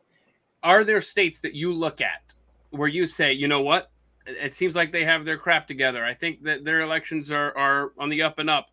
For me, what comes to mind is the state of Florida got a big wake-up call in 2000, and correct me if I'm wrong, and so that they were the laughingstock in 2000. You had the people looking for the pregnant chads and the hanging chads and stuff. But you know what? Florida's not a place of fraud from my perspective. Correct me if I'm wrong. So it seems like if I'm looking for poster children of states that have their elections on lockdown, Florida comes to mind. Maybe Georgia now. I don't know. Can you help us to? So can Eve, you want to take first stab at it and answer? Yeah, Eve, tell us which states we can look at, because a lot of people are watching from all over the country. Can you tell us if there's any states where people can breathe a sigh of relief as they go and vote in November, and then states where there's still trouble? The answer is no, none. I would elevate the 2 counties in Washington State as very high on the list. I've heard news out of Kentucky, but I'm still not encouraged. Anybody that has the system that is managed by the Election Integrity Sector Coordinating Council, which is everybody, is in a heap of trouble. Hanging chads is what ushered in the age of the computer and programs where they started learning to this point. Hanging chads had a purpose. And that purpose was to get to complete electronics, which were forbidden before that. I mean, that was the mechanism they used. That was the mechanism they used. And remember, paper ballots and counting by hand ever again? Oh, we should. We should have one-day voting. Paper ballots, and it should be, here's what I would do. And this is exactly what I told President Trump, because he asked me, what would you do to fix it? I'd said one day voting, a national holiday. I would get rid of the parties. I would get rid of voter registration. There's close to 30 million under their bat. Throw it all away, every state equally. And here's the deal. You show up on election day. You basically have your ID that shows you're a resident, and you can show things that prove your residence, your electric bill or whatever. And it shows, you verify that, you are a citizen of age and you get to vote. If we did that in one swoop, the whole system, all these people that are being put into the ground, would be just shut down and done. And that's the way personally I would do it. There is no state that runs it right. However, America's wagged by 6 states, 6 counties. So you understand the magnitude. There are 3,800 counties in the United States. There are 174,500 or 400 voting precincts. Everything needs to be burnt to the ground and restarted because it is compounded, convoluted code. But it's the same thing. If you understand, we'll get more tax money if we went to a flat tax as you spend it, because you don't just make it and keep it, you spend it, whether it be houses or anything. If we went to a flat tax, then we would have illegals also paying tax because they buy and consume and whatever. A fair tax. That's right. A flat fair tax, we would have more tax than ever, period, than we need in the system. But it would require burning down that thing that I think is 80,000 pages now in our tax code or whatever ridiculous number it is. It's the same thing. The bureaucratic mess does it. It's all buried. It's this, it's that, it's junk. And but we can fix this. We, the people, can fix it if you understand what to say. And I'll give you an example. The con in 2020 is they made everybody look at the machines because of that little trick on TV. And then they seeded the one fatal word, fraud. This is fraud. Everybody was guilty of it. That's fraud. Well, here's the rules when it comes to elections. Only the governor, the secretary of state, or the attorney general can declare at an election or during an election that fraud occurred.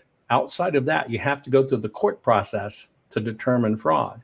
And so when all these brand new attorneys came in and fraud this and fraud that, and I changed the votes on TV and they used that as evidence file, it threw every case out, and the left planned for it. And that's why they seeded, and you had all these people coming out. That's fraud. I saw it change on TV.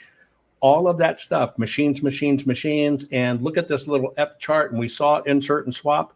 Every one of those amplifications and attorneys using it killed every single case. And so it's probably not accurate to go after companies like Dominion comes to mind. You should say, no, look at who has control of those machines. And that's the federal government. I've taken a lot of flack because they say you're a Dominion lover. I said, no, I'm not.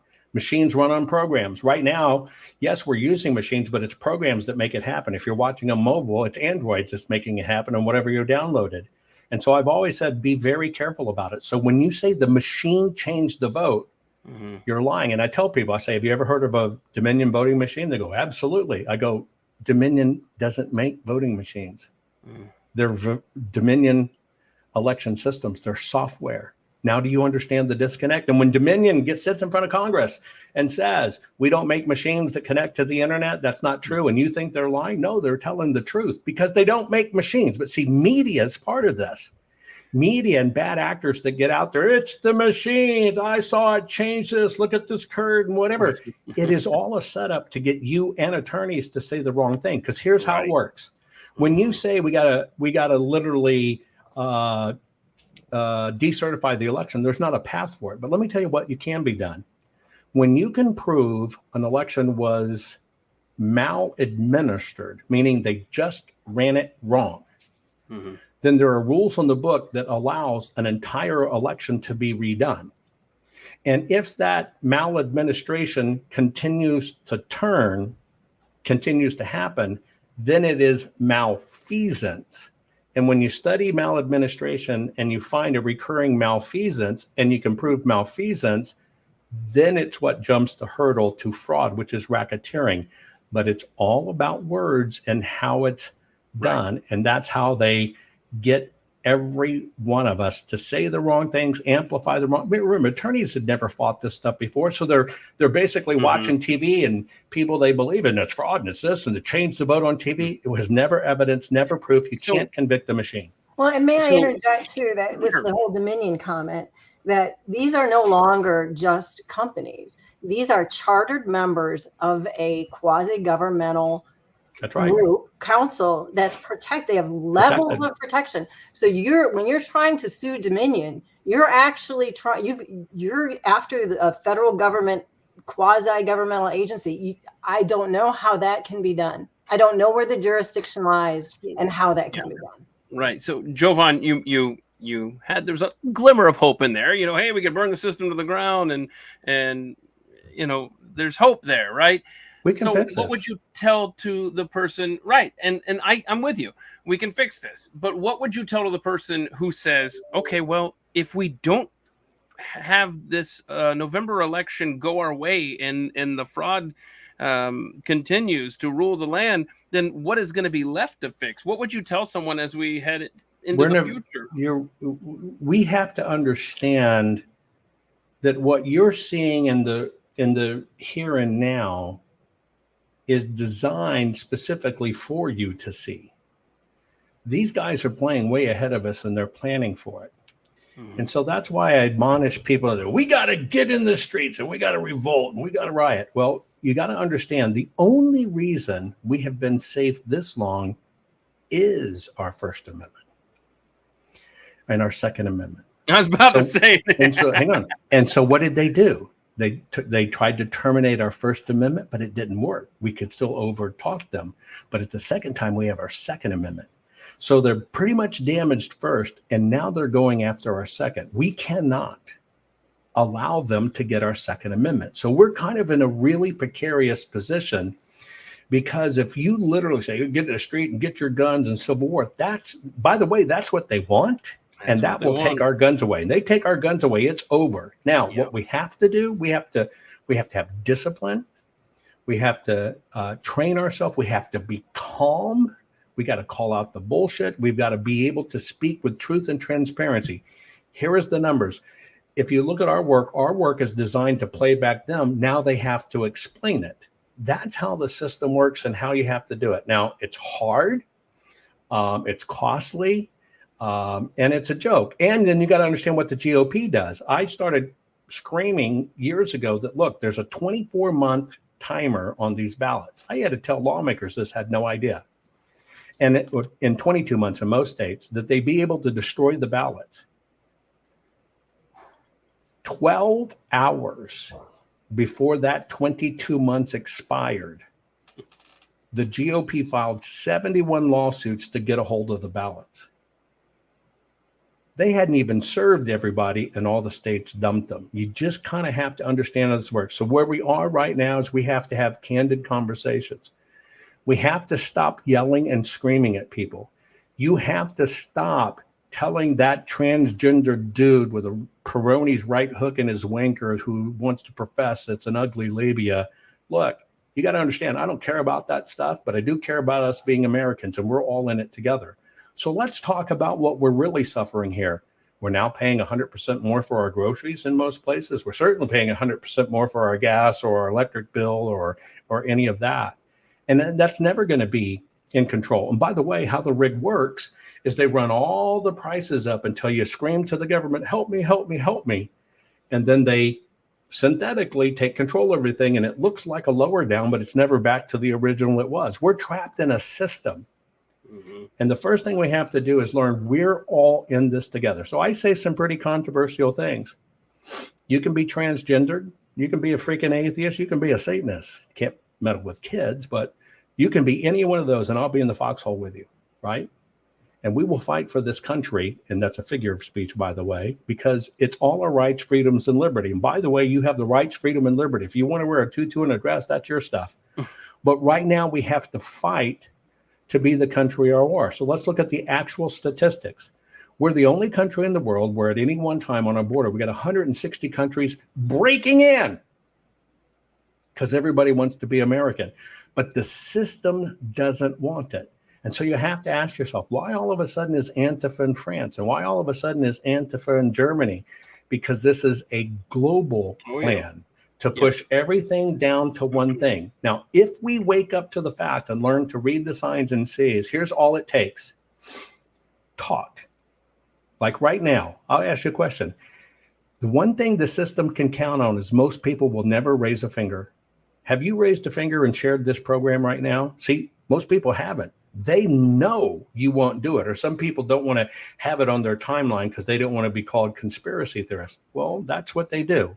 The bottom line here is, folks, we win this by knowledge and power and talking.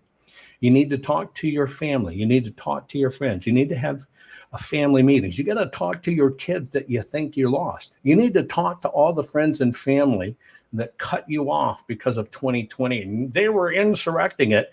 And you just need to slow down and say, look, put elections aside, even put the freaking candidates aside. This has now come down to America. And you either believe America is a great, incredible country where we have freedoms and liberty. That's why 160 countries want to break in. And that's all we're voting for right now. But if we stay on this path with millions bleeding across our border and they won't arrest a serial rapist because he's Muslim and he just didn't know that that was a sin, we're going to lose our country. And if we lose our country, the whole world goes down. And then you got to see the manipulation for it is. The reason we're fighting about school books and a transgender that and black this and purple this is because they've got us fighting all these little hyphenated fights. And they're spreading you as thin as they can to wear your ass out because finally you'll give up and, oh, I can't do anything. And that's not true. What you're doing right now is the most important thing. You're learning, you're understanding, and you can share. And if you've got to watch this 2 or 3 times to understand it and show the proof, I will debate anybody. Go get the best people out there you think are academics. I put out the call every time. Debate me. Here it is. I'll show you the facts. Tell me where I'm wrong. They won't do it because they know they can't do it because it's empirical proof. But if we understand, get your neighbors to vote. Talk about voting and say, right now, let's just vote for America. We got to bring down our prices. We've got to bring down our price of energy. We've got to bring down our price of groceries. We've got to stop sending so much money overseas. We got to stop paying for illegals $2,200 a month and not even taking care of our own military. And we've got to focus on ourselves a bit to save ourselves. And can you do that just for this one election? Let's just vote to stabilize America because right now we're hemorrhaging. And it was well said. I mean, that's absolutely true. Everything there. Just so that I understood what you mentioned earlier, you would suggest that everyone, did I hear correctly, you request a mail-in ballot and you show up to vote on election day without having filled out your mail-in ballot. Well, not only fill out, we call it the Fuller FU, the guy that came up with keep this, it sealed. Right? Keep it yeah, sealed. Yeah, don't touch it. Request a mail-in ballot. Yeah. So that way, get it sent to you. Right. And do not open it. Don't open it at all. Do not open it. Don't even open it. Have it in your purse or your jacket pocket when you go to vote in person. Mm-hmm. Show up to vote in person. You're either going to be given a brand new ballot, which means, okay, great. Or just like what happened in California with Newsom recall, you're going to have 70, 90% of the people told, well, I'm sorry, you already voted. So here's what happens. And this is, look, you got to get your James Bond on, folks. You're going to play a little bit of spy game here. So you're going to walk in. You're going to know you have your ballot and you have not opened it. Whatever you do, don't open it. Don't throw it away. Don't make sure they don't know that you have it. Leave it in the car if you have to. You can bring it out later. No. You want to have it with you, but hide it. I don't care if you stick it in your crotch, but you got to have it with you. I'll tell you why. So now you've got a ballot you haven't opened. Maybe you have 4 or 5 of them, okay? They got variations of your name on it. Oh, yeah.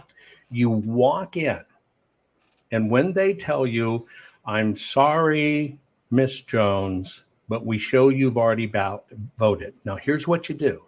Don't cuss. Don't yell. Don't scream. Don't say this is fraud. Do the following. Say, I'm sorry, but I don't think that's correct. Would you please look again? They will recheck it. And then they're going to come back to you and I'm saying, I'm sorry, it shows you've already voted. But they're going to say, I can let you vote a provisional and we'll investigate it. At that point says, could you call a supervisor just to verify this? Not that I don't believe you, honey, but can you just call a supervisor? Now remember, you're creating a legal trail. You got a worker who may just be a volunteer. But you got a supervisor that somewhere is tied to the county, probably in a salaried position in a lot of these places. Please say, will you just double check this for me? Something's wrong. Now the supervisor, now you've included 2 people, possibly 3, will tell you, I'm sorry, you've already voted. At that time, step away. Get your provisional. They're going to give you a provisional. You say, what do I do? They say, we're going to give you a provisional. Step away. Now, what you've done is you've walked in. We started teaching people to do this about 3 years ago. You've walked in and you've got your sheriff. Make sure you got, it's not the police. It's the sheriff. And you dial your sheriff and you say, I am at a business and I'm watching my, somebody has stolen my identity and I'm standing right here and I got people to confirm it. I want to file a report. Will you please send a deputy? Now, what will happen is they will send a deputy. The deputy will show up. It'll kind of scare these guys and you will tell them the story. You still have not told them you have your mail-in ballot. The deputy will now go to the same people you talk to. Remember, you're creating touch points. And now the deputy is going to get the same exact information you got. And when the deputy comes back to you and says, I'm sorry, they said you've already voted by mail-in ballot, reach into your purse or jacket and say, here is my mail-in ballot. It is not open. I'm telling you, I didn't vote by mail. I'm here to vote. I need to file an identity theft. Several things will happen. They will write a report. You have the right to keep that as evidence. Do not surrender it. Do not give it to the election people. They'll want it. That is your property. It got mailed to you. It belongs to you. It's addressed to you. They no longer have property of it when it went out. And you hang on to that evidence and you file that identity theft report right then and there. And now what you've done is you've codified this process. You have now lifted it out of voting, right? Out of voting, and you've turned it into what it should be, identity theft. Now, what should happen is they should allow you to vote because you can evidence I haven't. Now you should get to vote and they should begin the process to cancel that one. And you have the evidence and you have a police report. And does that also, I guess, put a microscope on at least that voting location, the precinct, yes. and now let's see what else is going on here. There you go. Once you find this happened, imagine how many people, if they would have followed that advice with Newsom, but just did it the right way. You got to maintain your cool. Do not say it's treason. Do not say it's fraud. You don't even have to say what party you're voting for. You just have to say it's identity theft because that's what it is. Yeah. But see, that crime can be investigated by the sheriffs. Voter fraud, election fraud cannot at that point. See, if everyone just went through this process that you just laid out, we'd have millions of them. Bing, bing, bing, bing, bing, bing, over the country on election day. They could not get around it. They could not get around it. And by the way, if you actually think, oh, I'm going to report it on my app. I got the dippity doodah patriot. I'm a patriot and you're not a patriot and I'm more patriot than you app. And you're going to take a picture and report it to them and they're going to report it. BS. The courts have already said that's spam and it's junk, not admissible in court. You're not going to report it on an app. You are basically creating fodder for the system to ignore. You do this in person because it's you and you're the only one that can do it. Once you do that, Jovan, and you walk out, you've got your report made and everything, and you're getting back in your car. What about calling your local news report story hotline? Well, what you should have is number one, the chance that's why you should vote in groups. If it happens to 2 or 3 or 4 people in your voting party, then you collect them all and you do it. Calling press ain't going to do. Saying there's 10 of us here and it happened to all 10 of us, maybe you'll get the press interested.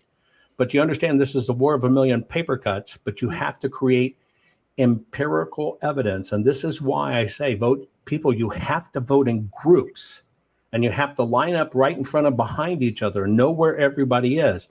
And that is what has to happen. You force it all into review. It gives the sheriff the power to investigate. Well, wait a minute. How could you get a ballot if this person has their ballot? You're giving the sheriff's tools. You can do it. But this is also why they've outlawed cameras and stuff like that. I suggest you should be wearing a body cam to show it and prove it, right? Mm-hmm. But this is why they try to hide all of this stuff, even if it's just recording, right? Just get it recorded, do whatever. They're cheap now. You can buy them for $10 and have them in your pocket. But this is the contract that binds all of us to America. Let's all these politicians spend money. But this stuff about we got to know, we got to vote early. So that's you know what that is? That's so the politicians can say, well, we're ahead in the polls or we're behind. We need more. It's crap. It's why would you tell the enemy a month in advance how you voted or where you voted? Yeah. Get it? Work smarter. I would suggest too, there's a few things that have been simmering in my brain while we've been talking about this. And one of them is as we were researching this and as we were discovering this system, I'm telling you something, I could have become a very rich woman by betting in Vegas on these close races. And I'll tell you how you recognize this. Remember when, and this popped in my brain just as I was, doing all the book and everything, but it was back in the Obama-Romney, I think it was, campaign. And Obama said, they had put the social media, arsenal together. And he said, you really only need to win about 6 counties in the United States, which Jovan has told us about. And when you look and you see now what the system is and what it does and how it can be manipulated and what Jovan has shown us. Remember, Rush Limbaugh used to always say, polls are not for facts or math or statistics. Polls are for headlines, right? And so in the 2022 election, before they even started voting, I said, Kari Lake is not going to win. And my dad said, what are you talking about? I said, they're not going to let her. The polls are too tight. What you need to watch for, if you're worried about this system, is where you've got tightening of polls. And that's where they're going to operate and look specifically in cities, towns, counties. And I could have told you that Dr. Oz was going to lose. I could have told you exactly what was going to happen in the Georgia Senate race. Both times, the first one and the runoff, I knew what was going to happen with Kari Lake. There was about 6 races that it was easy. And I called Jovan. I don't know if you remember the phone call, but I said, what we should do is we should get a lot of these really large, high number donors to make massive bets on Vegas on the opposition, because what's going to happen, and let Vegas take a big stinking hit on this stuff. And then let Vegas complain. When you learn their words and you learn their signals, just like that video I showed you from Bernie, they always tell you it's always there. They always butter you up. They already basically tell you where it's going to be forever to count it, whatever. And even you have Bernie said, well, they're probably going to count election day first. When I can show you it's in reverse, they ran it in. It's all about actionable intelligence. Look, folks, this is espionage. This is spy craft. Yeah. This is tradecraft as it is. And that's what they use against us. But if we just work smart and understand, look, they don't spend billions and billions of dollars to suppress you from sharing and talking stuff in social media because you're irrelevant. If you were irrelevant, you wouldn't freaking matter. But the deal is you do matter because they're afraid of you. We, the people, have the power. And even though this is horrible to see, we're all seeing it happen in real time. Be glad that we're not back in Christian times where the Romans show up and conscript your sons to the army and rape your wife and children and take your land and cut your head off, right? We live in modern times. We can see this. You just have to understand the power you have. And I tell people this in parting, look, everything in life is a number game. Everything we deal with is a number game. But I'm going to tell you something I totally believe. In olden times, God used to talk to prophets. Prophets would go around and share the word. I personally believe what we're experiencing right now with good and light and dark and evil and everything else and angels and demons, I believe there's a war going on around us, is for the very first time, God is talking to every one of us at the same time. He's letting us see it. Now, I believe this is a test of human free will to see if we even deserve to be here or stay free. And you have to exercise that free will. But if you're hesitant about exercising your free will, I would literally tell you one thing. Number one, think about if you've ever run a foot race. School at any time. Did you win? People have win, people have loses. Have you ever run a marathon? Have you ever run a 5K? You're running against 50 people. Maybe you're running against 100 people. As I keep on doing it and going across that, you might realize, well, I'm not really a winner. I'm not really a winner. I'm just an average person. But I want to let you know one thing. Male seminal fluid, as horrible as that sounds, is anywhere from 500 million to 1 billion semen. And you were that 1 in a billion. You were the 1 in the billion that pierced the egg and became a light. And to me, that means God chose you to be here at this moment in time. God chose you to see every bit of this. You already are the winner that makes a difference, and God has proven it. And God has proven He wants you here. And I just want you to think about that, because accept the responsibility that you've been chosen, just like a prophet of old, to spread the truth and to fight this battle. And God saw fit to have you here, out of all the iterations you could have been, to be here right now in history. Welcome back. Oh, where do you want again? We got Keith there. He may be checking a mic or something if it went down. He had a mic problem earlier today. If I may, while Keith is trying to come back in, because I know we're getting ready to wrap. But again, simmering in my brain over all this time with this book. You know, there have been a lot of different. Again, I go back to Glenn Beck had a I think it was Sarah Gonzalez did a special, and she sat in Michigan with I believe it was the Secretary of State up there. And he said, you know, you've got a bunch of these groups and they're just making it look like a bunch of wackadoodle stuff, which, you know, you got to kind of look at it and you kind of got to agree that, you know, you've got this stuff going on, and it has to come down to cold, hard facts. But instead of pointing the finger at, China did this, or they did this with the, you know, Iranians or this or that, go back to, and Jovan, I know you will appreciate this, go back to just regular investigative types of questions. Who has the motive? Who would have the most to gain in rigging an election? Who would be able to mitigate the most obvious risks? Money. Any infiltration of the system is going to take a huge amount of money. It's going to be a massive financial undertaking. Who would have those resources? How could they be spent where you couldn't find them? Method. With the American election system, who is it that could attack such a scenario? And a model is, you know, can you look at a pattern that suggests that there's a reasonable entity that fills all these gaps that can undertake such a thing? And then look at, you know, as far as the model goes, look at lawfare, look at weaponization of the system. Do you believe that these are groups that would do it in the election system? And marks, look at what does the evidence say? And, you know, Jovan did a masterful job and presenting it, and I would say just such a patriotic job of keeping it and maintaining it, and just use your brain, you know, and you know, the book, I think, makes it pretty obvious that we've got a system of government that has proven that they cannot be trusted they've admitted they've rigged election in other countries. They've pushed, you know, their finger hard on, you know, in many countries. And, you know, would they do it here? I think after what you read in this book, it's very, very, very hard to trust the system that we have, and we have to return it back to constitutionally who it belongs to, and that's us here in our states and our localities. Absolutely. I can see Keith in the background working potentially on audio. Yeah, it's his mic.